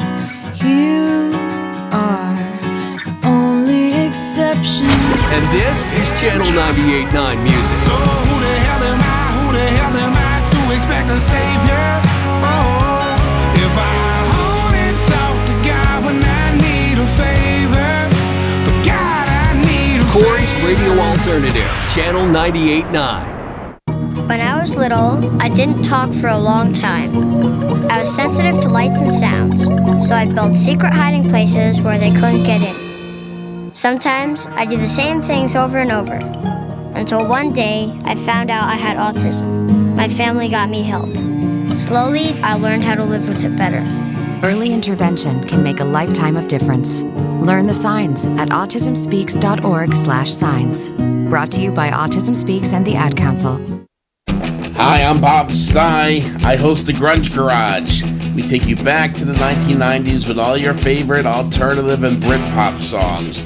I know you missed these songs, and you got them all with me. Plus, once an hour, we do mandatory Morrissey and a salute to my favorite, sad but mighty lyrical god. The Grunge Garage with me, Bob Stye. It's a trip to the 1990s, and you're gonna love it. Check it out every Saturday night from 8 p.m. to midnight, right here on Channel 98.9. Talking to your kids about the dangers of vaping can be hard. Getting them to listen to hot gossip is easy. So here's some drama you could share with your kid. Dude, did you hear about Cassie and Jake? No, but did you hear that vaping can cause irreversible lung damage and nicotine affects brain development? Nuh-uh. You don't need to gossip if you want to have an open conversation about vaping. So if you want to get tips on when and how to talk to your kids, visit talkaboutvaping.org. Brought to you by the American Lung Association and the Ad Council. Coach's Corner on the Channel 98.9 Corry Federal Credit Union Sports Stream is brought to you by Countertop Solutions in Clymer, High T Fencing Systems at high-t-fenceinc.com, the Dutch Village Restaurant in Clymer, dutchvillage.net, Cornerstone Restaurant at 104 East Main Street in Sherman, First Place Auto Glass at 1794 Foote Avenue in Jamestown, 716-450-0847. Troyer's Greenhouse and Deer Processing in Panama, TroyersGreenhouse.com. Cabeye Farms in Clymer, 716-355-6458. Rock Solid General Contracting, the right choice on so many levels. Phone 716-499-2406. And by Lictus Oil and Propane and the Corry Federal Credit Union. Corry's only locally operated radio station is Channel 98.9. With your eerie weather, your favorite personalities. Thank you so much for joining us on a Monday. You see today local news, entertainment, and information around the clock. And Corry's Modern Rock. Channel 98.9, your one radio station. Adopt US Kids presents Multiple Choice Parenting. You're bringing your daughter to a pop concert. Do you A, wear earplugs? Isn't this fun, Dad? I'll have a soft pretzel. Or B, just roll with it? Justin! OMG! I love you, Justin! I love you! You don't have to be perfect to be a perfect parent. Teens in foster care will love you just the same. For more information on adoption, visit adoptuskids.org. A message from the U.S. Department of Health and Human Services, Adopt U.S. Kids, and the Ad Council. Hi, I'm Angela Morton. I help bring awareness of drug and alcohol issues to rural areas. Let's talk about addiction. Did you know addiction is a medical condition that is treatable? Using drugs or alcohol changes your brain, and treatment can help people recover from addiction. If you or someone you know are struggling with drugs or alcohol or wonder if you might be addicted, help is available even if you don't have insurance. It's your life and your decision. It just starts with a phone call. Call 1-800-662-HELP and ask about treatment options in your area. This message is brought to you by Channel 98.9, Corry's Radio Alternative.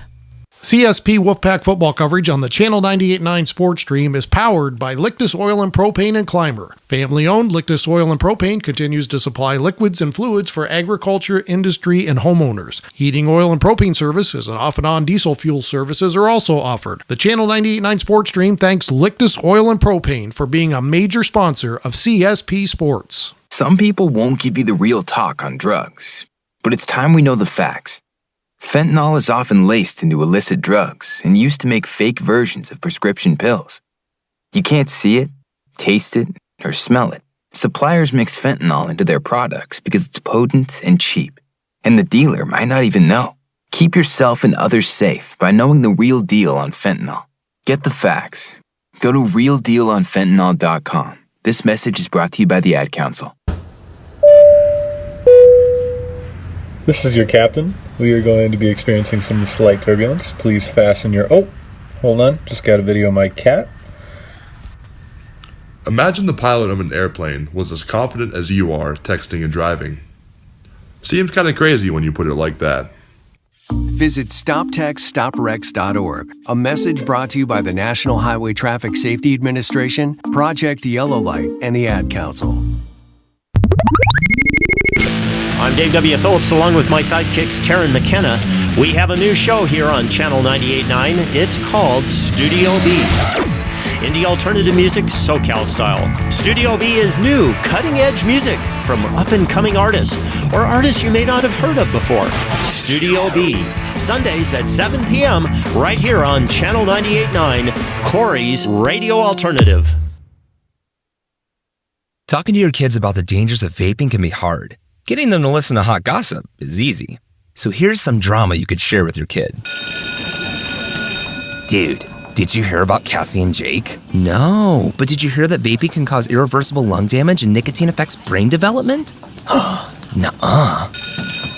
You don't need to gossip if you want to have an open conversation about vaping. So if you want to get tips on when and how to talk to your kids, visit talkaboutvaping.org. Brought to you by the American Lung Association and the Ad Council. What is dedication? My biggest fear in the middle of my addiction was that my kids wouldn't have a father. And I started thinking, you know what? This isn't my story. I definitely had to become a better man to be a better father. It's important to me that my kids are empowered and truly believe that if they can think it, they can do it. That's dedication. Visit fatherhood.gov to hear more. Brought to you by the U.S. Department of Health and Human Services and the Ad Council. This is Channel 98.9 Music.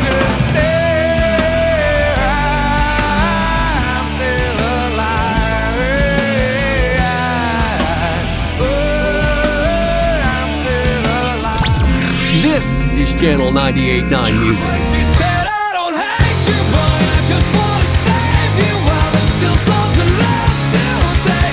And this is Channel 98.9 Music.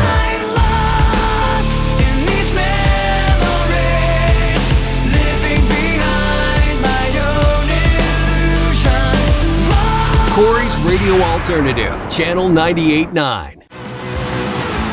Thanks for tuning in to CSP Wolfpack Football play-by-play coverage on the Channel 98.9 Corry Federal Credit Union Sports Stream, powered by Lictus Oil and Propane. The halftime show is a presentation of the Corry Federal Credit Union. And back here in Lakewood, New York, as the CSP Wolfpack currently in the lead, 14-7 over the Southwestern Frewsburg Trojans. And Doc, as you said during the break, maybe the best first half we could have expected for CSP. Oh, for sure. Certainly has made a believer out of me through this first half. I was not expecting this. I really thought Southwestern was going to be untouchable, and maybe they will be in the second half. Who knows? But I got to give the CSP Wolfpack a lot of credit. Both sides of the ball, they played absolutely terrific. They have a 14-7 lead here at halftime, and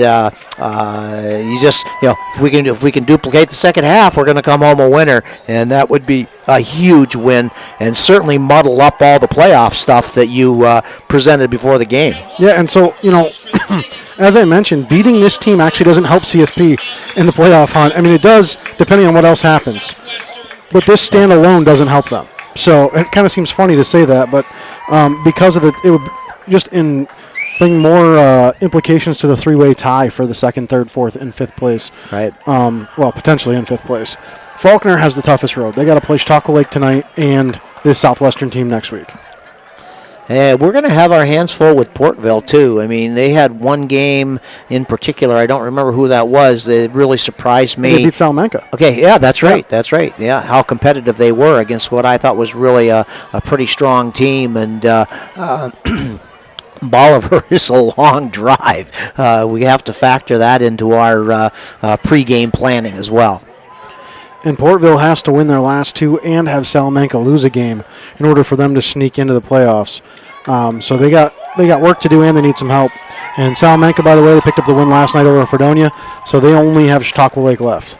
So that's the only chance that the Portville team would have to pick up that Chautauqua Lake loss. Yeah, and they will come to play next week, that's for sure. But we have a big mountain to climb here in the second half at Southwestern. I'm sure that Jake Burkholder gave a rousing, emotional halftime speech to his Trojan crew, and they're going to come out here and try to change the outcome here in the first half.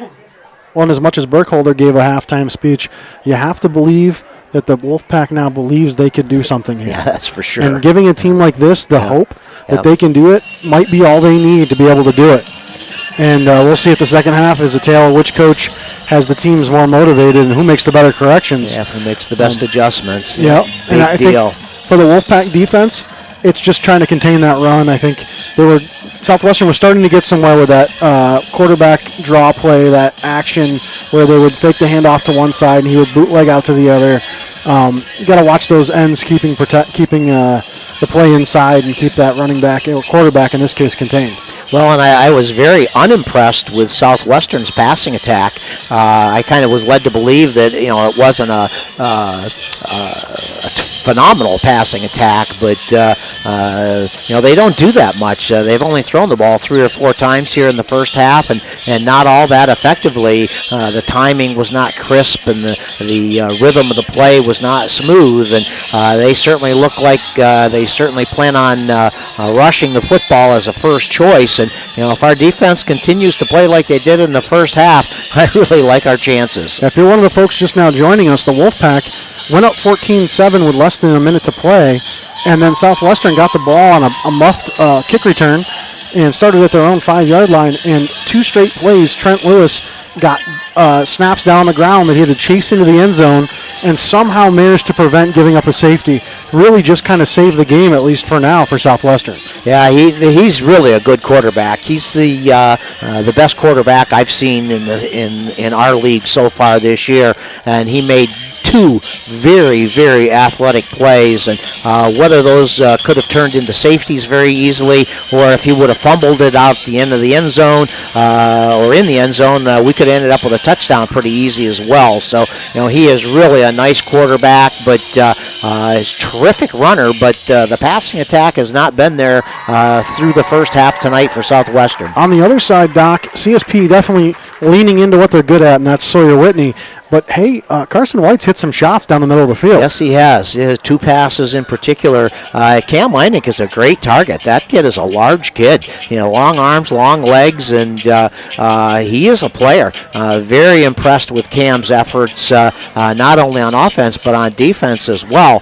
And, yes, the pass across the middle has been very effective. Big gainers twice for Carson White and Cameron Leineck. And that passing game opened up because Southwestern is being forced to put 9 men in the box to stop Sawyer Whitney, and when that happens, that's going to open things up over the middle downfield. Yep, and again, Southwestern is not a big squad. They don't have 5 250-pounders on that line. That gives CSP an opportunity to use their speed and quickness as well, and CSP just could not have played any better than what they did. All right, Doc, you're going to be Coach Bodemer for CSP, and I'm going to be Coach Burkholder for Southwestern. What's your biggest adjustment you're going to make here?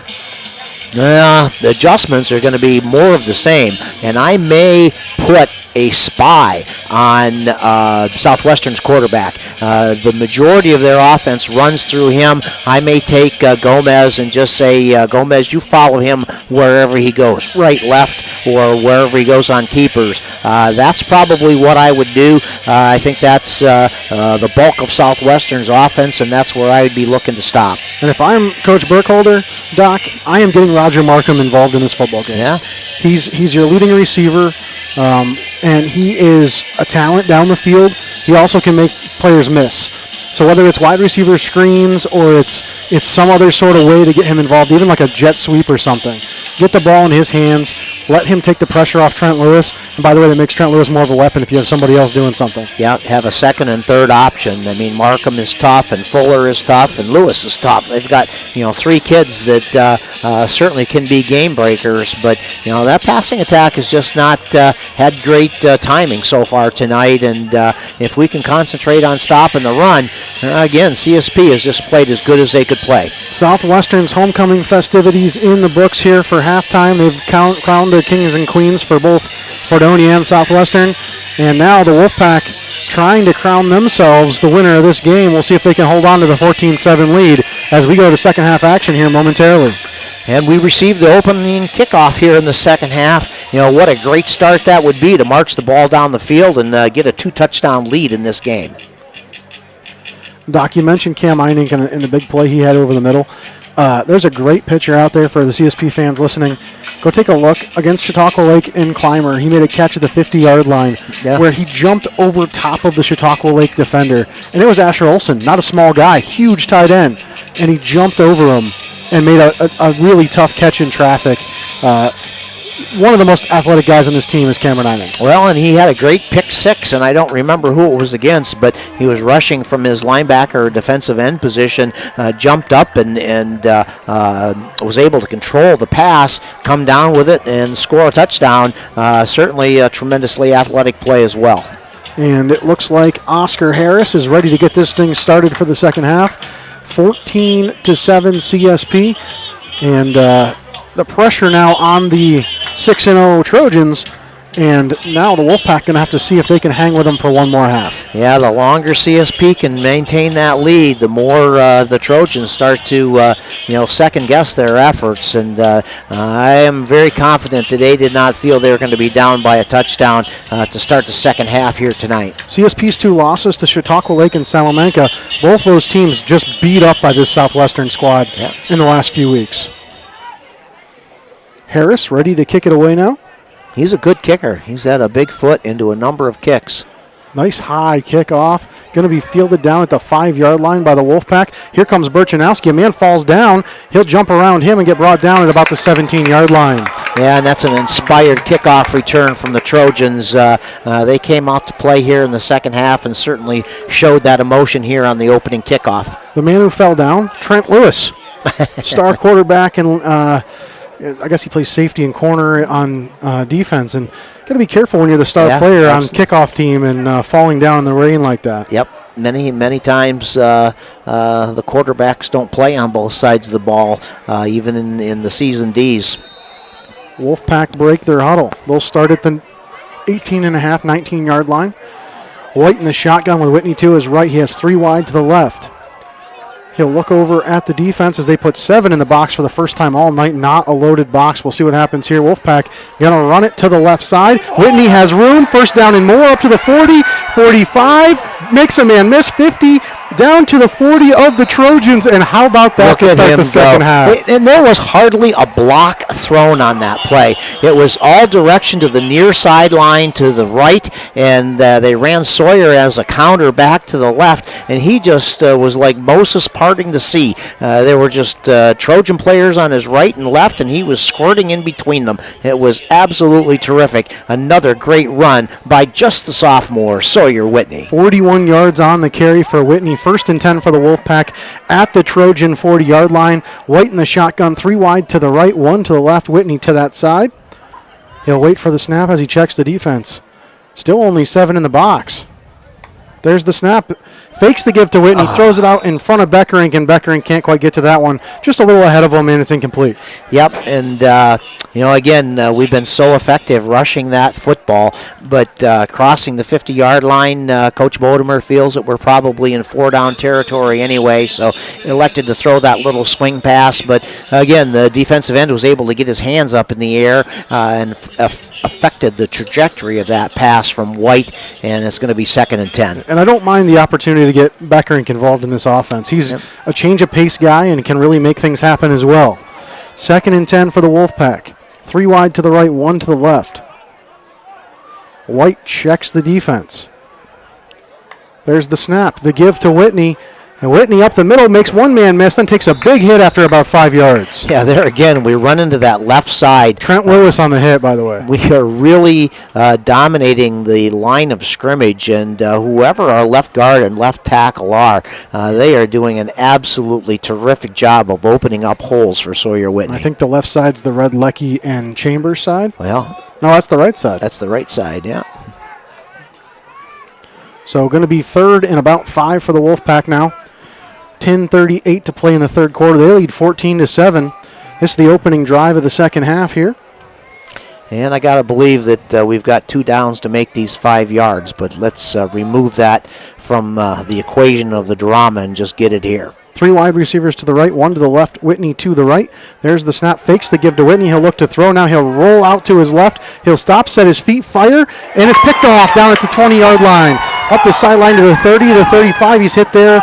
He'll break a tackle and then get hit again. The ball did pop out, but he was able to recover it on the play. Trent Lewis. Yeah, he's just really a terrific player. Was not the most accurate pass that we've thrown all year, and certainly is going to give Southwestern some momentum here on their first possession of the third quarter. Carson White's pass just a little bit, didn't have quite enough zip on it. Otherwise, that was a completion and maybe a touchdown. Yeah, and he actually probably could have kept it there and rushed the 5 yards needed for the first down. So tough to make that choice, but that is all part of it as well. Lewis and the Trojan offense come out 3 wide to the left. Lewis in the shotgun, only 5 guys in the box for the Wolfpack. They still get good pressure. They give to Fuller. He'll get back to the line of scrimmage, maybe a gain of 2 on the play for Fuller. How about that? The Wolfpack just dropped everybody back in coverage right there. Yeah, for sure. And, Brian Gomez is just really good. He has improved so much from the beginning of the year. He is just a terrific tackler. And as we dropped our linebackers and DBs, he still was able to knife in and make a great tackle for a short gain on the play. 2nd and 8 for the Trojans. They break their huddle. Lewis going to bring Fuller in the backfield with him, 2 wide to the left, 1 to the, or 2 wide to both sides. 2 wide to the left, 1 to the right. Wolfpack showing blitz. There's the snap. It's going to be that quarterback run for Lewis. He gets to the line of scrimmage and then powers forward for about 3 or 4 on the play before the Wolfpack linebackers gobble him up about 2 yards short of a first down. Yeah, there again to contain the ends. There was a lot of pussyfooting and lackadaisy on the part of Lewis there. He's trying to move right, move left, and amongst a lot of traffic. Well defended by CSP. It's going to be 3rd and 2, I think. At 3rd and 2 for the Trojans after the interception by Lewis, keeping his team in the middle of this one and not letting CSP get away from them. He'll try to keep the offense on the field here for the Trojans here on 3rd down. 3 wide to the left, 1 to the right. He has Fuller to his left. Sorry, to his right. There's the snap. He'll look to throw. Wide receiver screen to this side. Completed pass. Gets by 1 man, and it'll be enough for a first down. Gain of about 5 on the play. And it's Miles Torres with the catch. Yeah, I think that's the kid that kicks. Maybe not. But, yes, that was a nice little wide receiver screen on that play. I thought we had him for a tackle at the line of scrimmage, but one-on-one out in space, that is a tough play for the defender. So Southwestern comes out on their first possession and gets a first down on their first drive. So look, middle linebacker right now is Daniel Redlecki, the sophomore for the Wolfpack. Keep an eye on Daniel as he tries to sniff out what Trent Lewis is doing. There's the snap. Lewis looks to throw. He'll fire to his right side. Completes the pass. Going to be a gain of about 8 or 9. And the Trojans are moving the ball now, Doc. Yeah, that's for sure. Cam Einink on that play, but after an 8 or 9 yard gain, and as much as I disparage their passing attack in the first half, they've come out here with a couple of really nice completions to start the second half. And it seems like the rain having stopped around 5 minutes to play in the first half. Now the field drying up just a little bit. Some confidence for Trent Lewis. He's in the shotgun again. 3 to the left, 1 to the right. 2nd and 1 for the Trojans. There's the snap. A high one. He'll reel it in. Look to his left side. He'll fire, hit his man. Bobbled, but still caught. And Daniel Redlecki's there waiting for him. But a first down for Southwestern. Joe Sirianni on the catch. Yeah, that was a great catch. Again, that's their third completion here to start the second half. Their first possession, and they seem to be taking a different approach to this game, which I guess that makes every sense in the world, being behind after the first half. First down for the Trojans at the 38-yard line of the Wolfpack. The Wolfpack still only going with 5 or 6 men in the box, never really loading it up very much here. Lewis back to pass again. He'll look to his right. He'll fire one up, has a man, completes it. Right down the middle, it's Markham, and Roger Markham going to go untouched into the end zone for the Trojan touchdown. Yeah, that just wasn't the opening to the second half that we were hoping for, but we got to get some pressure on the quarterback.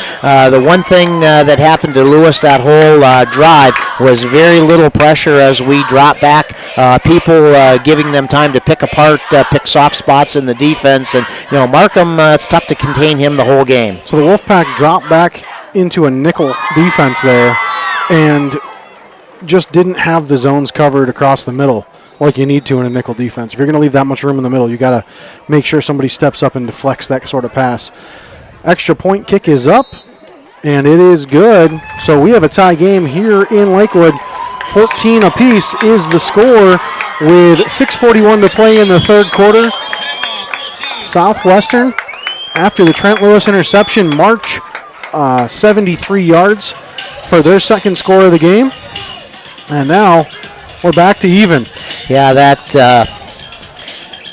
interception was huge. Had an opportunity, I think, to tuck and make that first down. If we go back to that play, elected to throw the ball just a little bit high. Lewis made a great play on it, and Southwestern coming out of the locker room with lots of energy, marched the ball down the field, completing more passes in one drive than they did in the entire first half. So a little different change in strategy for Jake Burkholder and Southwestern, and it certainly panned out for them here to start the third quarter. Well, I said you had to get Roger Markham involved. He gets the touchdown there. But I think also the Sirianni reception was a big one for them as well. Got a big first down halfway through that drive. That's one of the things you're going to start seeing. If it's not all Trent Lewis by himself, it makes things a lot easier for Trent Lewis. That is for sure. And now this is a big moment to see how CSP is going to respond. Oscar Harris's kick, a bouncer, going to be fielded by the Pack at the 21. And right into traffic immediately. It looked like the ball might have popped out there, but they recover their own fumble. And they'll start at about the 28-yard line.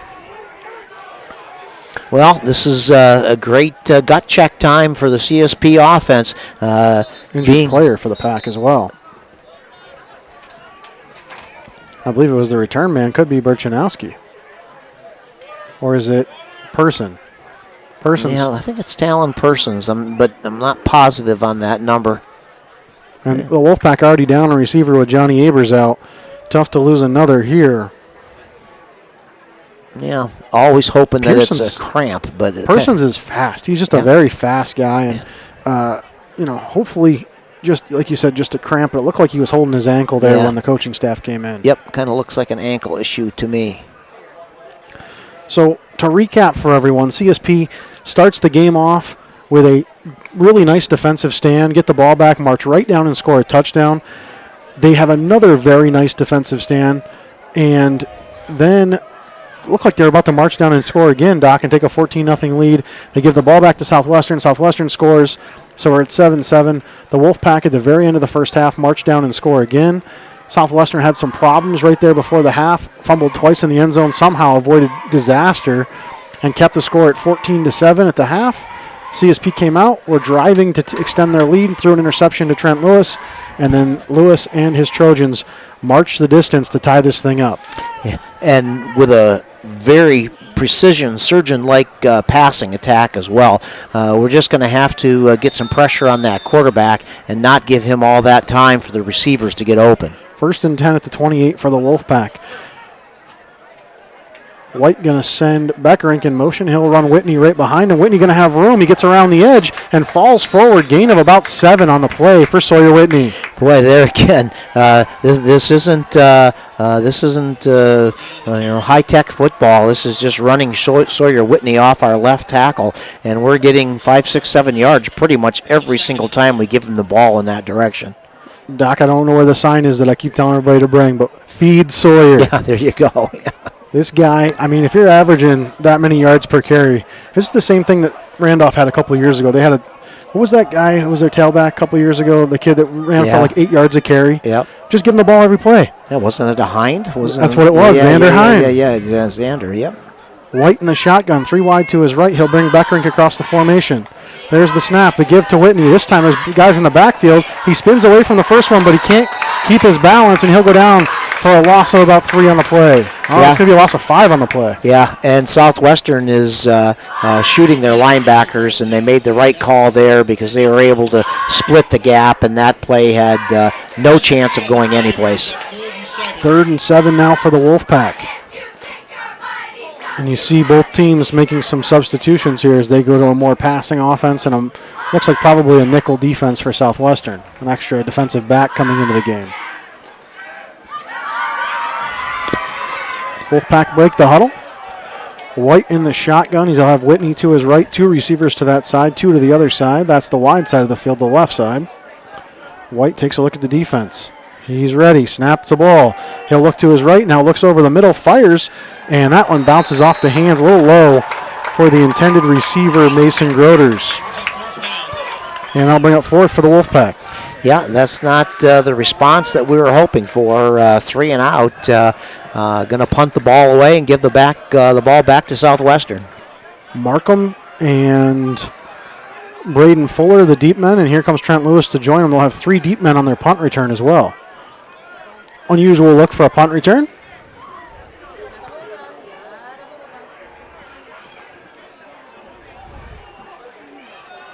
Wolfpack going to motion the receiver, as they always do on the punt team.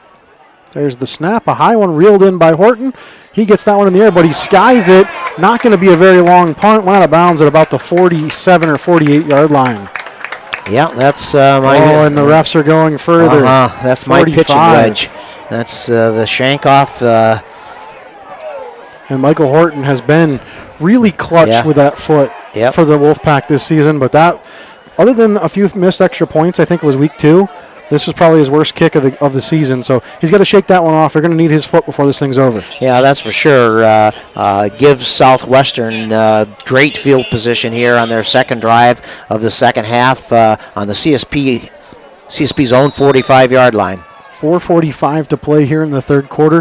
A 14-14 ball game here in Lakewood.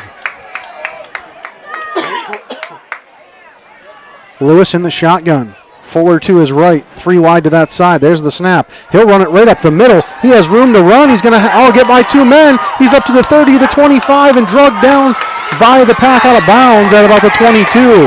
And he's ready to go at it with Matthew Redlecki there at the 22-yard line. Yeah, that was a great run. He's really deceptive handling the ball in the backfield. He kind of gave that fake like he's going to drop back to pass, but it was a designed quarterback draw, and he's just really fast, got really good feet, and certainly is a handful for the CSP defense. And I think, their emotional leader, Matthew Redlecki, makes that play. We'll see if he can inspire the defense to stand up here and get a stop. We need to get a stop here. Momentum is starting to change sidelines. 1st and 10 at the 22 for the Trojans. Lewis and Fuller in the backfield. Fuller to his left, 2 wide to either side. There's the snap. Lewis, he's going to throw the wide receiver screen to the near side. Markham, and it looks like that one just squeezed through his hands. Incomplete. Yep, that looks like he could have had that one, but we'll take it. 2nd and 10. So interesting, too. You see Southwestern when they come over for the play call, it's both Lewis and Markham who come over to the sideline to get the play call and walk back to the huddle. I don't know if I've seen many teams have 2 guys come get the play call from the coach. Yeah, especially a wide receiver. Lewis in the shotgun, 3 wide to the right. Markham by himself to the left. Waiting for the snap. There it is. He'll give it to Fuller up the middle. Fuller gets to the line and a little bit more. Now he's pushing a pile forward down inside the 15 to the 14-yard line. Going to be a gain of about 8 for Fuller. Yeah, it was just a good, strong run. He kept his legs beneath him and kept his legs churning. Got a nice push from number 66, Calvin Salisbury, that got him an extra yard or 2 as well. And it's going to be very favorable down and distance for Southwestern. We'll call it 3rd and 3. I think he got a bad spot, honestly. I think he got a little further than that. But That's all right for the Wolfpack defense. Under 4 minutes to play here in the third quarter. Still 14-14. And I'm sure they're in 4-down territory here as well. Lewis going to go under center now. One wide to either side, 2 tight ends in the game. They give up the middle. Down inside the 10, the 5, and in for the touchdown goes Braden Fuller. I think he didn't even get touched, Doc. Very, very, very, very well blocked at the point of attack. All those battles we were winning one-on-one on both sides of the ball in the first half. We are losing them here in the second half. And yes, it was just a very basic dive play. Fuller is into the end zone for an 8, 10, 12-yard touchdown run to give Southwestern their first lead on the night. Oscar Harris sets up for the extra point for Southwestern. That kick going to get off and have a weird angle. It's no good. Nearly blocked by the Wolfpack, and Harris had to kind of shank it, and it went far wide to the left, and it's now 20-14 Southwestern. Doc, okay, let's switch sides now. I'll be CSP, and you can be Southwestern. What changes or what things are you telling your team right now if you're Coach Burkholder? Okay, if I'm Coach Burkholder, I'm thinking, okay, guys, this is just what we talked about in the locker room at halftime. More of the same. We've got 2 possessions and 2 scores. We're in the lead, but we have another whole quarter plus to go. So let's keep it going, but we're doing exactly what we told you to do. If I'm Bodemer right now, I'm grabbing my senior leaders and I'm telling them now it's gut check time, guys. They took the lead back. Guess what? This thing's not over. Go out there and play Wolfpack football, and you can get right back in this thing. Hey, they're only down by 1 touchdown. I mean, that's you know, if we would have told everybody that after 3 quarters on the way over that we were going to be down by 1 touchdown, I think everybody would have taken that. You know, that's just one big play away from getting back into this game, and with a Michael Horton conversion, the lead. And as we said, Horton's foot could become important later after the missed extra point. Who knows? There's the kickoff, kind of a bouncer, going to bounce at the 35, roll all the way down to the 17 where the Wolfpack field it, up to the 30, and hit by a pile there, going to go down to the 29, and that's where the Pack will start their possession. Oh, here comes a late flag. Oh, someone laid out from the Wolfpack side. Yeah. Yep. A player down, and he got hit hard after the fact. Yep. That had to be, well, they caught it, but... I'm curious. I did not see the contact, Doc, but somebody hit him. He went down pretty hard, and it's Michael Horton. Yeah. Yep. You know, and that's a penalty right there. He took his helmet off on the field. I'm glad that they didn't see that. I think you cannot do that. Yeah, your coach can take it off you, but you can't take it off, I believe is the rule. So going to be a personal foul against Southwestern here. Going to give the Wolfpack much better field position to get this thing started. Yep, that does nothing but help. And I'm curious who they called it on. They're not going to tell us the number from here. There were 3 or 4 Trojans in the area, so I don't know who was responsible for that hit. Yeah, and that was, you know, a good 20 yards away from the play where the ball carrier and the tackle occurred. So just appeared to be a late hit and not a clean play, but the official did see it, and 15 yards is a very significant penalty. It's going to give the Wolfpack great field position. That one's a bit of a head scratcher to me, Doc. I mean, you just took the lead over this team. Yeah. The emotions have kind of calmed down now. You can kind of celebrate the fact that you're back to being who you are, and then you take a late hit like that on a kickoff that you really fielded played the kickoff well. Yes, stopped them inside the 30. Yep. Now the Wolfpack start at the 44-yard line. Yep, that's. I guess that's why they're teenagers. But yes, that was not a great play. And look at this, the Wolfpack. A lot of yelling going on the Wolfpack side of the ball. I'm not sure what exactly just happened there. Yeah, there definitely is some confusion. The Wolfpack went back to a huddle. The refs all came back in to talk to everybody. I'm not sure exactly what's going on here. Yeah, they're ready to play. Troy Chambers was adamant his team needed to get back in the huddle. Wolfpack going to go trips right here. 1 to the left. White waits the snap. Now 7, 8 guys in the box for Southwestern. Here comes Groders across the formation. He'll lead block, and look at this. White going to run it himself. He's going to get hit. Brought down for a big loss on the play. Loss of 7 for Carson White, and he's slow to get up. Yeah, number 51, Zach Markham, made a great play from his linebacker position. Big 6 or 7 yard loss on the play. There's the other Markham we talked about, his brother, just a few minutes ago, Roger. Yep. Yeah, certainly second and a lot. 2nd and 16 for the Wolfpack. Certainly playmakers for Southwestern on both sides of the ball. Wolfpack going to come out of their huddle. Going to be trips to the right once again. Single receiver to the left is Beckerink. There's the snap. He looks right, fires left to Beckerink. He makes the catch, and he'll drag the defender, Excellent. Aiden Torres, forward for a gain of about 13 on the play. Yeah, that was excellent pass and excellent reception. I almost think that was Cameron Einig, but I might be wrong about that. You know, again, that 5 or 6 or or 8. 3. Yeah, they're all the same. 3 there. They all look the same. But yes, it was good. It was Einig. You're right. Yep. Great. Cam Einig continues to show the way for the Wolfpack as far as physicality goes. Yep. Yeah, great reception and a great run after the catch. 3rd and 2. Trips right still. There's the snap. Gives it to Whitney. Whitney going to fight hard to get to the line, and we'll see where they spot that. He got very close. Looks like he's going to be just shy of the first down. Yeah, I think he is going to be just short, but given the nature of the game, I think that 4th and less than 1, I think we have to go for it. Yeah, you just lost the lead after leading for majority of the game to this point, and here comes the big fullback, Gomez. I think we know what this play call is, Doc. Yep. 4th and less than 1 for the Wolfpack. Heavy formation. Gomez and Beckerink in the backfield. There's the snap. White going to push it forward. He has the first down. Boy, he didn't have a good push on once he received the snap.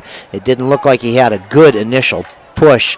Southwestern thinks that they stopped him short. Looking for that spot. It's definitely past the line. Yeah, here. I think so too.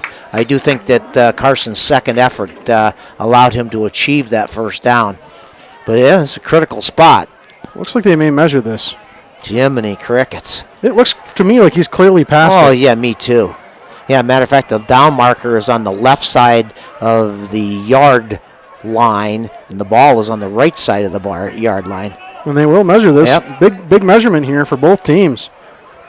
All the momentum has been Trojans here in the second half, so if the Wolfpack can pick up this big first down. On a turf field, this will be very disappointing if they don't get that measurement. Waiting for him to stretch it out here. And that is close. Just the nose of the football. Yes. First down. Yep. CSP, big first down. For sure. Yeah, that was huge. And the home crowd didn't like that one They a did whole lot. not at all. The coaching staff here on the near sideline from Southwestern was quite convinced that it was Southwestern ball on downs, but I thought that was not a generous spot on that QB sneak. 1 minute to play here in the third quarter. 20-14 Southwestern. CSP first down at the Southwestern 46. White going to bring Beckerink in motion. He'll give it to Sawyer Whitney, and he's met at the line. Nowhere to go for Sawyer. Yeah, they're just putting 7 or 8 guys in the box and trying to fill up.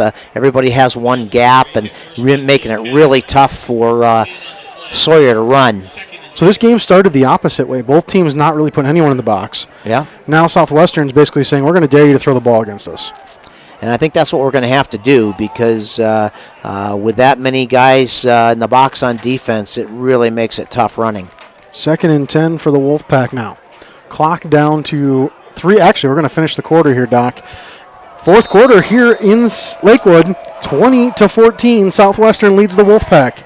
Quick word from our sponsor. We'll be right back on the 98.9 Sports Stream. CSP Wolfpack football coverage on the Channel 98.9 Sports Stream is powered by Lictus Oil and Propane and Climber. Family-owned Lictus Oil and Propane continues to supply liquids and fluids for agriculture, industry, and homeowners. Heating, oil, and propane services and off-and-on diesel fuel services are also offered. The Channel 98.9 Sports Stream thanks Lictus Oil and Propane for being a major sponsor of CSP Sports.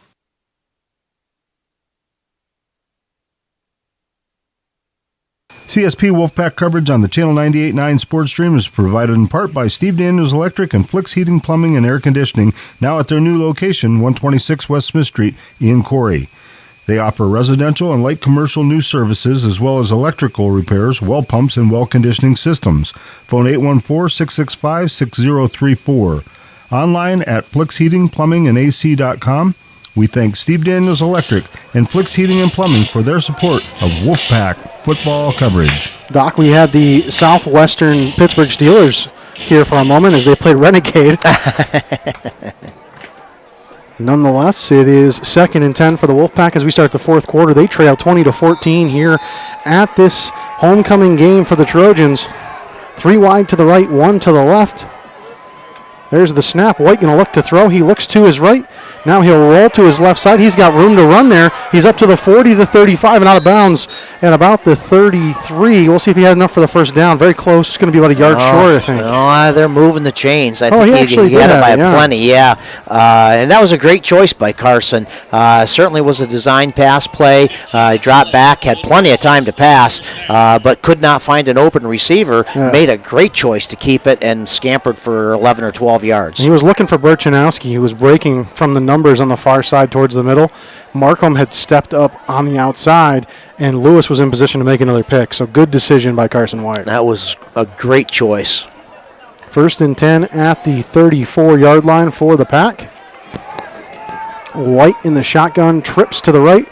Single receiver, that's Einink to the left.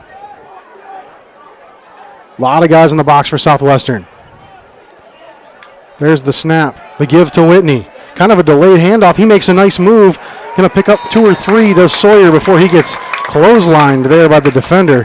And that's number 27, Henry Eckert. Big hit there by Henry. Yeah, that was a great tackle from his linebacker position. Came up, and Sawyer's a little bit slight of built, a little bit on the diminutive side, and trying to make those shifty moves in traffic allowed Eckert to get some momentum and make a big hit on Sawyer. But got to believe this is 4-down territory for us, and I think it's 3rd down presently. 2nd down, Doc. 2nd and 9. Yeah, that's even better. 2nd and 9. 3 wide to the right. Whitney to that side. Single receiver to the left is Groders. White checking everybody out, making sure everything looks okay. A lot of guys in the box again. He'll pitch it out to Whitney. Whitney going to try to get to the edge on the right side, and he gets hit right about the line of scrimmage. I'm going to say no gain on the play. Yeah, and I like that play call. We haven't tried to run the ends. Everything has been inside the tackles pretty much the whole night. And, tackle by Trent Lewis. Yeah, again. Lewis came up and made a great play. It looked like Sawyer had a lot more room to run than what he did, and that was just because of the closing speed of Lewis. So the Wolfpack having a hard time getting to the edge against this very fast Trojans defense. 3rd and 8 now. Big play for CSP as they trail 20-14. 3 wide to the left, 1 to the right. Whitney to the left. There's the snap. White going to throw the wide receiver screen to the left side. Completed up to the 30 and down to the 25-yard line. Nice little 7-yard gain for the Wolfpack. Yeah, Einink on the reception. Really a strong run. I thought we got a crappy spot. Yeah, really rough spot. I thought he had 2 more yards. Yeah, me too. They spot him at the 27. So that makes it 4th and 3. We'll call it 4th and 3 for the Wolfpack. Yep, I thought he had a couple more yards than that. But, we're looking through the entire Southwestern sideline with a tackle on the near sideline, and we have a timeout on the field. Yeah, CSP timeout here, as this is a pivotal play in the game. 9:40 to play. They trail by 6. They're in the Southwestern end, too far away for a Horton field goal. So you got to go for it here. But it's an interesting spot. If they keep putting 8 or 9 guys in the box, you got to throw the ball. Yeah, I would agree. Yeah, get the ball to Cam Einink. I mean, if you get the ball to Cam on that little bubble screen, he is strong enough that there's a good chance he's going to break a tackle or 2 and get those 3 yards. You know who I like on this play, Doc? Somebody whose name we haven't said enough tonight, who usually gets his name called a whole lot, Gavin Burchanowski. Yeah, very true. Burchanowski on the end zone fade. That's what I think. Gonna go for it all right here. Plenty of time for the Wolfpack. If they don't convert and turn the ball back over, as long as they get a nice defensive stand, they still have plenty of time. And what a thriller we have once again in C-South football. Just a great night, great high school football game. This whole season has been really just excellent games. You know, a few big wins for CSP over some weaker competition, but the big four at the top of the C-South have not disappointed. And I think Portville will be tough in a week as well. I don't think that'll be a gimme game at all. And the Trojans ready to get this thing back underway. This is like the longest timeout of all time. Yeah. And is there an injury on the far side? Is that what's going on? Yeah, that's exactly what that is. Yep, now I understand that. Wolfpack have an injury over there by the sideline. And it's that's a cramp this time. Can't put weight on the left leg. Now he's kicking it. Yep. Yep, definitely a cramp for whoever it is. Can't tell from here, Doc. You'll have to figure out for us who that is. There's just a sea of bodies between me and the number. Wolfpack offense coming back onto the field, even though the cramping player is still actually on. Again, that's the 5 or 6. I think that is Einig, actually. So Einig with a cramp. Will be out of the equation here for already weak at critical fourth down. Yeah, already weak at the wide receiver position. You take out their best receiver now. Big fourth down for the Wolfpack. White in the shotgun, 3 wide to the right, 1 to the left. That's Groders. Clock starts to run. Lots of guys in the box once again, 8 in the box. They show blitz. White going to roll immediately to his right. Picks up a nice block from Sawyer Whitney, but he's not going to get there, guys. He comes up about 2 yards short. Yeah, too much closing speed on the part of the Southwestern linebackers. Again, it looked like White had some more room to run, very similar to what Sawyer did a couple plays ago, but not so. The closing speed of the Trojan defense was just too much for CSP on that critical play. Gut check time for the CSP defense. If they can't get a stop here, this thing is all over. For sure. If we go down 2 scores with half a quarter to go. Effectively, kind of like a punt. They start at their own 26, deep in their own end. Wolfpack just got to play good defense here. 3 wide to the right, 1 to the left. Lewis takes the snap. Hand off to Fuller. Fuller gets through the line. He'll have a first down and more. He's up to the 40, the 45, the 50, the 45, the 40. He's hit at the 35 and brought down to 31. And that is the opposite of what CSP needed. Yeah, that's for sure. And Fuller really is a good runner. That play was very well blocked by the Trojan offensive line. That was a gaping hole that I even could have waddled through in my 70 years of age. But yeah, just not what we needed and very well executed on the part of the Trojans. The right tackle, Calvin Salisbury, sealed the edge there. Yep. And against a really tough defensive line from the Wolfpack. That's a heck of a block from him. And Salisbury, the one who frees Fuller for that 45-yard carry. 1st and 10 now at the 31 for the Trojans. Lewis again in the shotgun. There's the snap. Fakes the hand, gives it to Fuller. Fuller going to go forward for about 2 before he's stopped by the Wolfpack. Tackle made there by Cam Eining goes back out on the field. Yep, he's limping a little bit on that crampy leg, but it's great to see Cam back in the game because he's certainly a critical cog for that Wolfpack defense. 2nd and 8 for the Trojans. Wolfpack defense got to get a stop here. 3 wide to the left, 1 to the right. That's Markham, Roger Markham, all by himself over to the right side. There's the snap to Lewis. He'll look to throw, looks to his left, fires, has a man, and almost. The Wolfpack picked it off. We did. I do think we got it. Interception, CSP. Who came down with that ball, Doc? Number 3? I think it was Blake Beckerink, I think. How about that play by Blake Beckerink? Well, and the ball was tipped. Underneath that tipped ball. Yep, it was tipped, and was tipped by a Southwestern receiver, and that's hopefully the break that we need. But we are going to have to put together some solid. We got plenty of time. 8 minutes to go, all our timeouts, plenty of time for the Wolfpack, but we got to be putting together some productive offense, which we have not done here in the second half. 8:06 from their own 22-yard line. They've got to go 78 yards, Doc. It's a doable deal, but the Southwestern defense has been really tough here in the second half. 3 wide to the right. Everybody move before the ball. Yeah, that's 5 on us. And it seemed like a delay to the snap from Toby Watson. Not sure what he saw that the receivers didn't, but he did not get the ball back in time. Yeah, regardless of the responsibility, it's a 5-yard loss and taking a little bit more of the edge off of the CSP offense. Now it's an 83-yard drive, Doc. It's tough for me to believe we can break a big one with all the speed that Southwestern has in that backfield. We've seen Sawyer rip off a couple long runs today, 35 and 42, so he pulls one of those out right now, and it's a different game really fast. See if Southwestern continues to load the box now. Yeah, tough to get him loose when they're playing so many guys in the box. 1 wide to the right, 3 to the left. There's the snap. The give to Whitney. He's going to go right up the middle. He'll get back to the original line of scrimmage, gain of a 4 or 5 for Sawyer. And the Wolfpack going to use up some clock here on this drive as they continue to try to run the ball. And they don't have to worry about the clock yet. Right. But if they can't get a first down, then the clock becomes an issue pretty fast. Right. Yeah, I think we have plenty of time. I mean, 7.5 minutes to go. We certainly ought to be able to go the length of the field with our whole playbook open. 2nd and 11 now. At the 22-yard line. 3 wide to the left.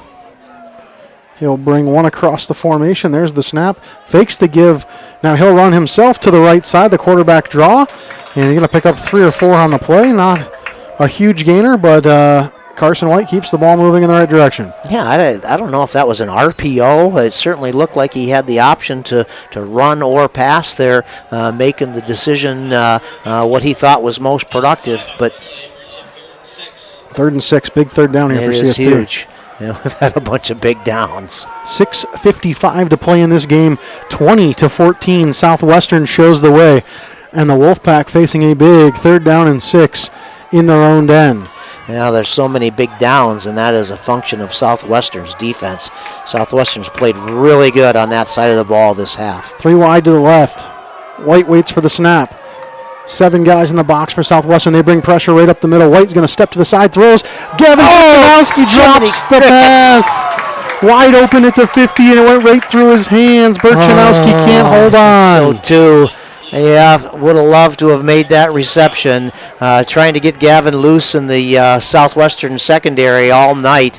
The pass was back across the field, which is really a tough pass to throw, and a kind of a difficult angle on the reception as well. It was above his head, maybe a little behind, but not a terrible throw from Carson. No, it wasn't. It wasn't, and that was a chance. Big punt here for Michael Horton with 6:27 to play. Wolfpack going to send Burchanowski across the formation. The snap, grabbed in by Horton. He's going to get this one off, and a better kick than the last one. Takes a nice CSP bounce. Going to be fielded at the 37, and Lewis going to break one tackle. He's up to the 50, up to the 45, breaks another tackle down to the 40, and almost to the 35 goes Trent Lewis. Yeah, he's been the difference maker tonight for Southwestern.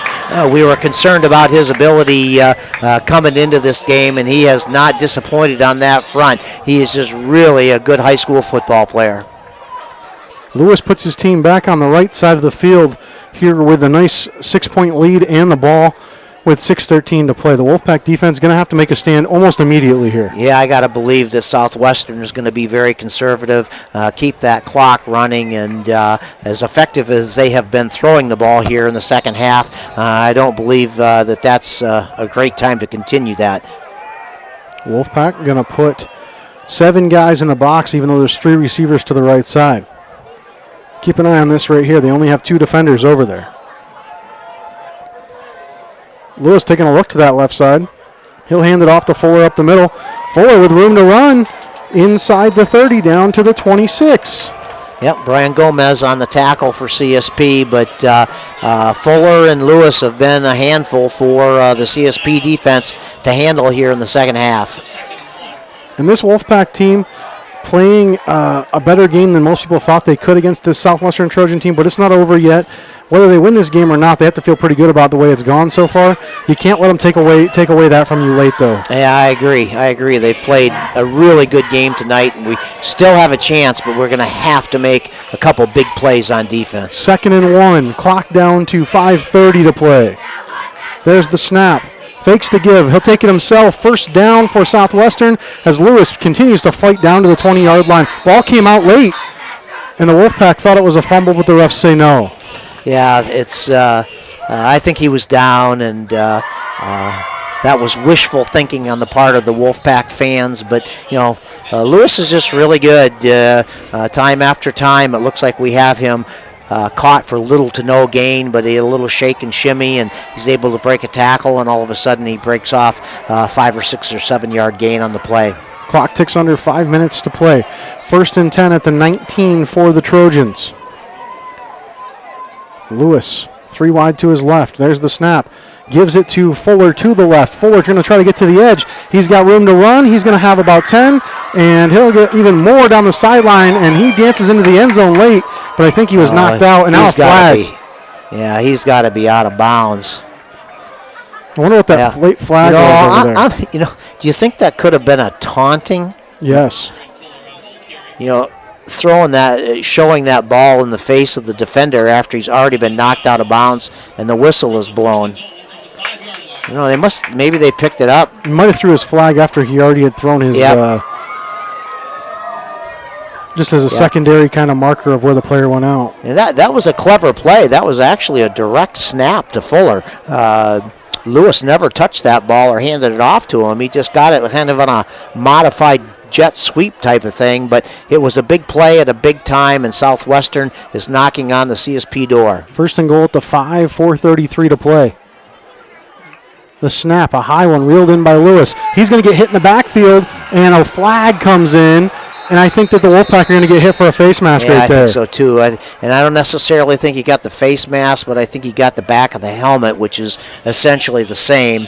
Southwestern gave us a break there by throwing the football, and we had it defended. It's just a question that we got too much of that helmet. That's tough. Matthew Redlecki did everything right on that play except for the very end of the tackle. 4:29 to play. And like you say, Doc, you're still only a play away here. So a fumble or something changes everything. But even at this point, being down 6 with 4 minutes to play to the number 1 team in the section feels pretty good for the Wolfpack. They're going to try and get a stop here and keep them out of the end zone. Yeah, we got to be hoping for a turnover. Lewis gets his Trojans to the line. He has 3 wide to the right. Fuller to his left. The give to Fuller, and Fuller is in for the Trojan touchdown. The one thing Southwestern has found down the stretch here, Doc, is the inside running game. They could not find it in the first half, but in the second half, it is working for them pretty much every time they call that play. That's very true. This has certainly been a tale of 2 halves. First half dominated by the Wolfpack. Second half dominated by the Trojans. And the Trojans played in the second half kind of like we thought they would do the whole game. But a very nice team, but certainly not invincible. And they'll get ready for their extra point attempt.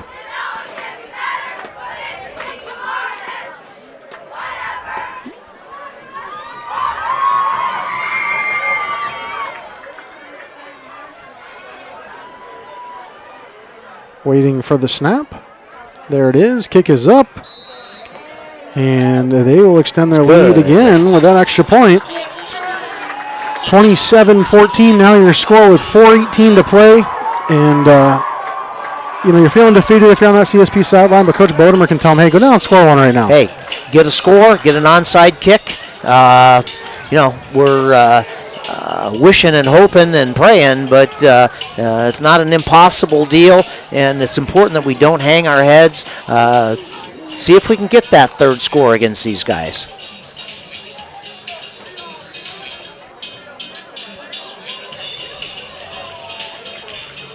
And, Doc, we have one more game together for the regular season.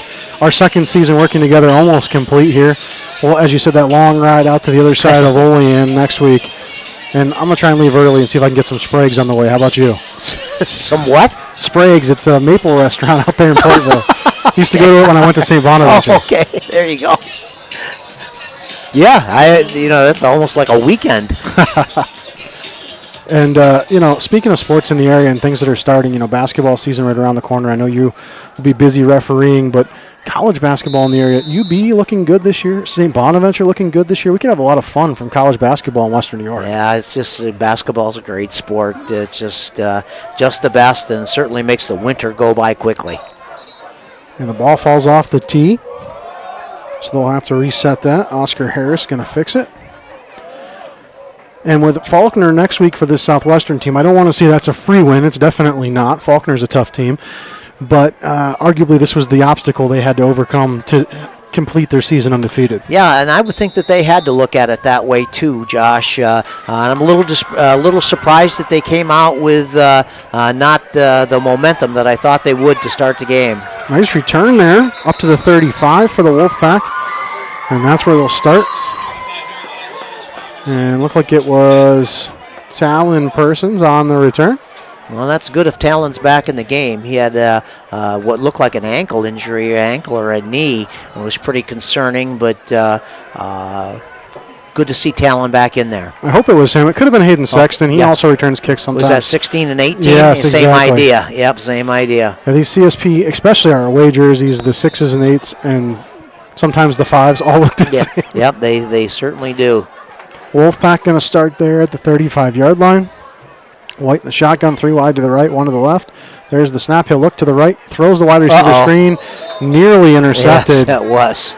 And wow, what a jump on that was for the Trojans on the far side. Yeah, yep. And I believe it was Roger Markham that made that play. Yeah, and that was close to a backward pass. I mean, and I think that was really close to a backward pass, which would have made that a live ball instead of the potential interception. But yep, Markham diagnosed that screen and almost turned it into a pick six.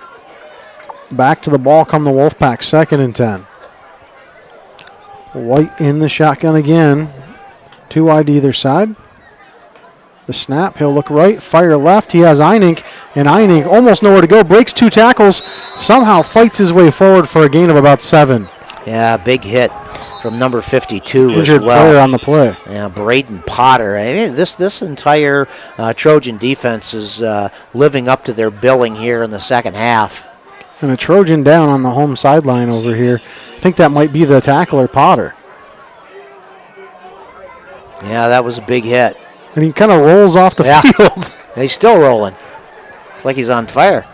Stop, drop, and roll. And he's got a cramp. Oh, yeah. And that's the reason for it. They were just trying to get him off the field so play could continue. Yep.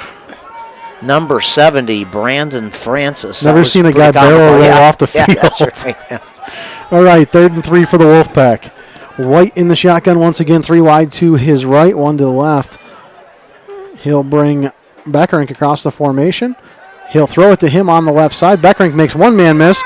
He'll get hit by Lewis and thrown out of bounds, but he did have enough for a CSP first down. Yep, that's a good play. Well designed.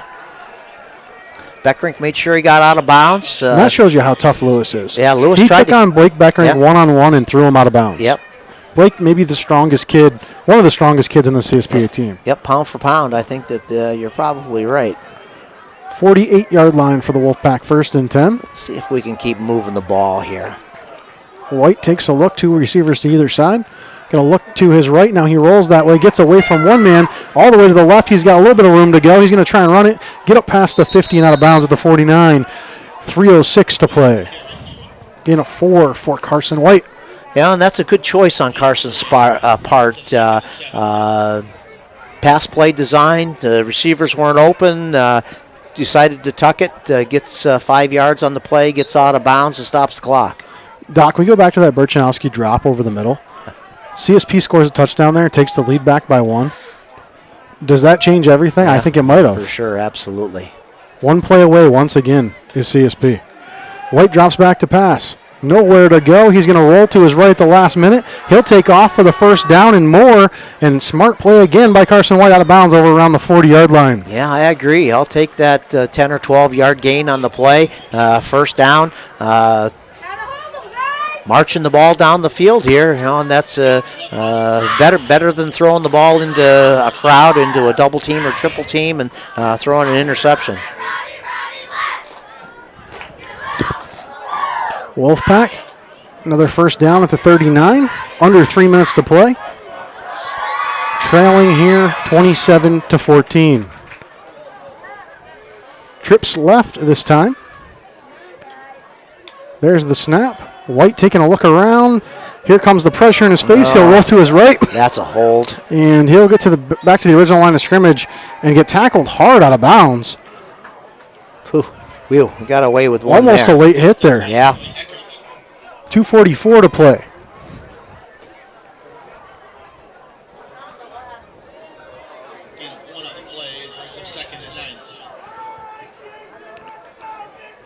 So Southwestern trying to keep CSP out of the end zone here.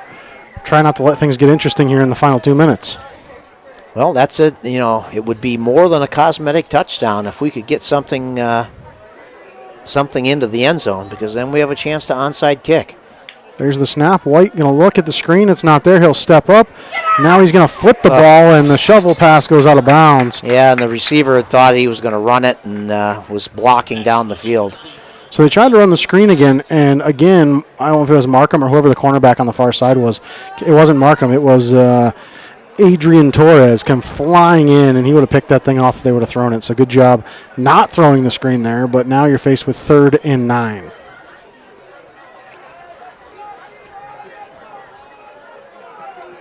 Yeah, what an excellent high school football game this was. A little bit of rain, beautiful complex that Southwestern has. Southwestern has a really nice team. CSP came to play tonight and certainly was more than a formidable opponent for the Trojans in their toughest game on the season. 3rd and 9, 3 wide to the left. There's the snap. White looks to the left. Can't find anybody now. He fires one tipped and incomplete. And he was looking for Michael Horton over the middle. And that ball gets deflected by the defensive back, George Marshall. And now it's 4th down for the Wolfpack. Yeah, this is pretty much the game right here. If we have any chance, we're going to have to make this first down. Did they call timeout, or are they just taking advantage of the ball position? Yeah. 2:39 remains in the game. 27-14 Southwestern. I don't think they called timeout. Wolfpack break the huddle, which was basically a sideline huddle. 3 wide to the left, 1 to the right. Whitney to the left of White. Only 5 guys in the box for Southwestern. Still get good pressure. White going to take off to the right side. Can he get there? A first down. He dives for it, and I think he got it. He falls down on the track, and he looks like he's hurt over there on the far sideline. Yeah, what an interesting spot. Carson White's hurt. Yeah. Yeah, just a different surface. Oh, no. This is a team without a backup quarterback right now. Yeah. They had to be working with somebody during the week. And he's definitely not. He's trying to get back in the game, but the refs are not going to let him back in the game after that. Yeah, at least one play. But he did get the first down. Carson White. What a cool mark that was. 2:29 to play. And Doc, this feels like PA football today. The way the student section was, the way that the cheerleaders were, all the cars here. This feels like Western PA football, not Western New York football. I'm happy to see this crowd here at Southwestern. Yeah, it was a great atmosphere. You know, homecoming 2025 for the Trojans, and certainly looks like they're going to come home victorious. But it was not easy for them. Behind at halftime, I doubt they've been behind all year, much less at halftime. But they came out and played a great second half, and CSP didn't roll over for them. But Southwestern's got a really nice squad. White back out there, so they didn't make him take a play off. Yeah, I'm surprised. I guess the only reason would be if the clock had stopped already. And it did when he went out of bounds, right? Right. So that's but he's over there writhing in pain. Usually Yes. they make you take a play off after that. Yep, I agree. First down and 10 for the Wolfpack inside the 30 at the 29. 2:23 to play. They trail 27-14. And they're trying to score one here to see if they can get an onside kick. But they got to get to the end zone first, Doc. Yep, there's no quitting this Wolfpack bunch. They're doing the best they can. White takes off to his left side, kind of fakes a throw there. He'll get a nice block downfield from Beckerink. He's down to the 10 and goes out of bounds at the 9-yard line. And he made two men miss down the sideline. Really nice play there by Carson White. Yeah, and he had that little fake pass. I think it was even past the line of scrimmage, and he still put the ball up like he was going to throw the ball, and it worked, even though he couldn't. But, Carson White made another nice decision on that play. And, again, he sent it all the receivers deep and trying to find one that's open. But when he couldn't, is able to gain, a good 7 or 8 yards on the play. They marked him out of bounds way back up here. He almost had a 25-yarder there. We thought he did initially. Yeah. But it's a holding against the Wolfpack. And that's going to be against Blake Beckerink over here on this side as the receiver. I thought he had a pretty clean block, but he was up underneath the shoulder pads, and I think when the defender turned, he might have had the jersey. Yeah, I did not see it, but yes, that does negate that big play, and going to give us an extra down, but it's going to make, again, a spot foul. It's not as many as it could be. It just makes it first and 10 again. I guess it'll be first and 11 if we measure it out correctly. Yeah. First and 11, 2:13 to play. White in the shotgun again, 2 wide to either side. 3 to the right, 2 to the left. He's in an empty set. There's the snap. Pressure comes up the middle. He fires and is caught. What a catch by Einink. And that would be close to a first down. I believe he does have a CSP first down. Yeah. How did Einink snag that one? Yeah, that was a great catch. He has really developed into a very, very good high school receiver. And the nice thing about that play is that the clock stops so that they can move the chains. It did not officially on the scoreboard. I know the refs will stop theirs, but first and 10 at the 17. White drops back to pass. He rolls to his right, fires, and just out of the reach of his receiver and the defender. That was Mason Groders, the intended receiver. Had he caught that, would have been a CSP touchdown. Yeah. Well, I tell you, there's no quitting this CSP Wolfpack. Certainly down 2 scores is a tough scenario for them, but they are doing all that they can to try to reduce that to 1 score. 1 score on an onside kick, and you have a chance. 1:53 to play, second and 10 for CSP at the 17-yard line. White again with the empty set, 3 to the right, 2 to the left. There's the snap. Line not going to give him much time. He fires, and that one's intercepted at the 3-yard line. Adrian Torres comes up with the football. Yeah. And that's still a good effort on Carson's part. Going to have to throw the ball into the end zone sooner or later, and that was as good an opportunity as any. So I think he just slightly overthrew his receiver, just a hair. Yep. Not really a terrible pass. One that we see a lot of good quarterbacks make the same throw. Yep. I'm not saying Carson's not a good quarterback. I guess that kind of came off the wrong way. Right. What I'm trying to say is excellent quarterbacks make that throw. Right. And so for him to have missed that one, not really a terrible miss, and it looks like he's still in pain from that fall before. Oh, for sure, I see him over there on the far side, and he's frustrated, and he looks like he's hurting. Well, this field is constructed like so many are, with an all-weather track around the football field, and then there's a transition area between the all-weather track and the football field, and that's not the same type of material, and it is really slippery, and he did that on the far sideline, and I'm sure that the adrenaline kicked in, and he was able to... Forward, powers forward, turns nothing into about 9 yards. Yeah, it's just a mass of humanity there. 5 or 6 Trojans blocking, 6 or 7 Wolfpack, and the game is pretty much over. But I got to give the Wolfpack a lot of credit. 27-14. Would have been nice to have gotten one more score here at the end of the game, but they did not give up, and Southwestern played a whale of a second half. Doc, we got to have a Flicks Heating Daniels Electric player of the game, and we're going to stick with the plan from earlier this season and go with the winning team. I think that you have to give it to the Southwestern quarterback. Trent Lewis has been terrific. He's made some good defensive plays as well. Lewis's give up the middle to Fuller. He'll get the first down and more, and now they'll hit him. He's trying to stay in bounds, but he will get knocked out of bounds. Clock continues to run. Under 40 seconds, so that should be it. A couple banged up Wolfpack players. I see Burchanowski limping. We saw White over there on the bench, very frustrated, and looks like his leg was sore. You mentioned the injury to Talon Persons. We'll see how the Wolfpack fare injury-wise after this game. Yeah, it's been a hard-hitting game. Southwestern is a very, very good football team. Not real big, but they are small and quick and fast, and they're hard hitters. And nice show of sportsmanship here at the end of the game from Southwestern and Jake Burkholder. Not going to run another play, and the final score is going to be 27-14 Southwestern, but the Wolfpack made a terrific effort. And congratulations to Jake Burkholder and his Trojans winning on homecoming, moving to 7-0 on the season. But this Wolfpack team, they're a few plays away, Doc, from being undefeated themselves. 3 close losses to 3 really good football teams. And I'll tell you what, they can't be feeling too bad about themselves after this. They just played with a great Southwestern team for 4 quarters. Yeah, that's for sure. And again, it was a tale of 2 halves. CSP won the first half, and Southwestern won the second half.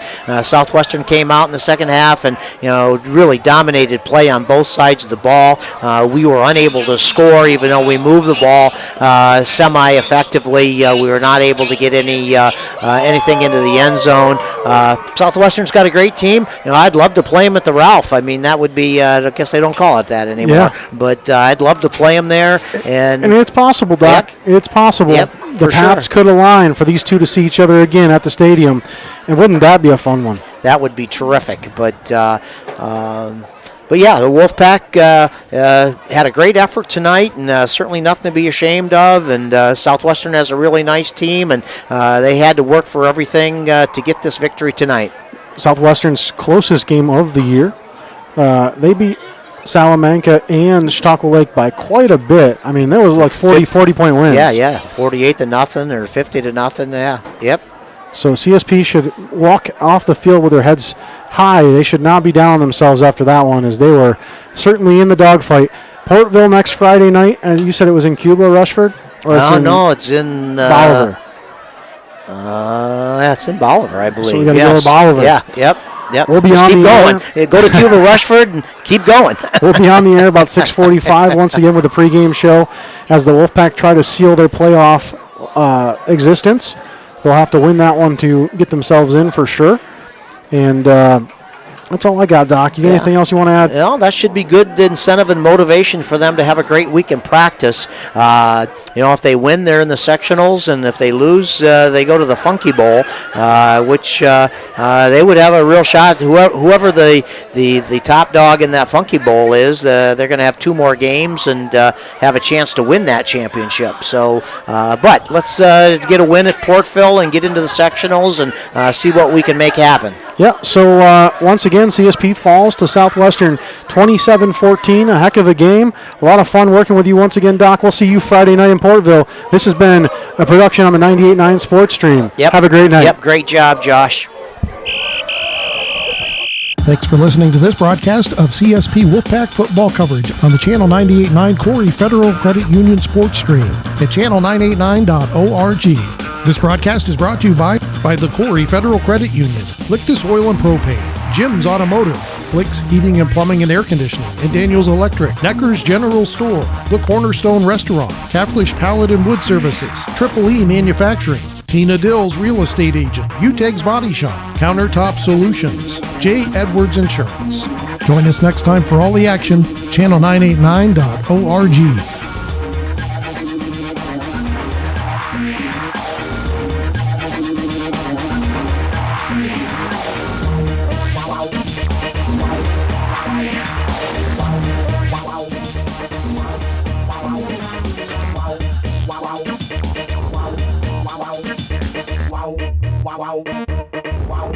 Wow.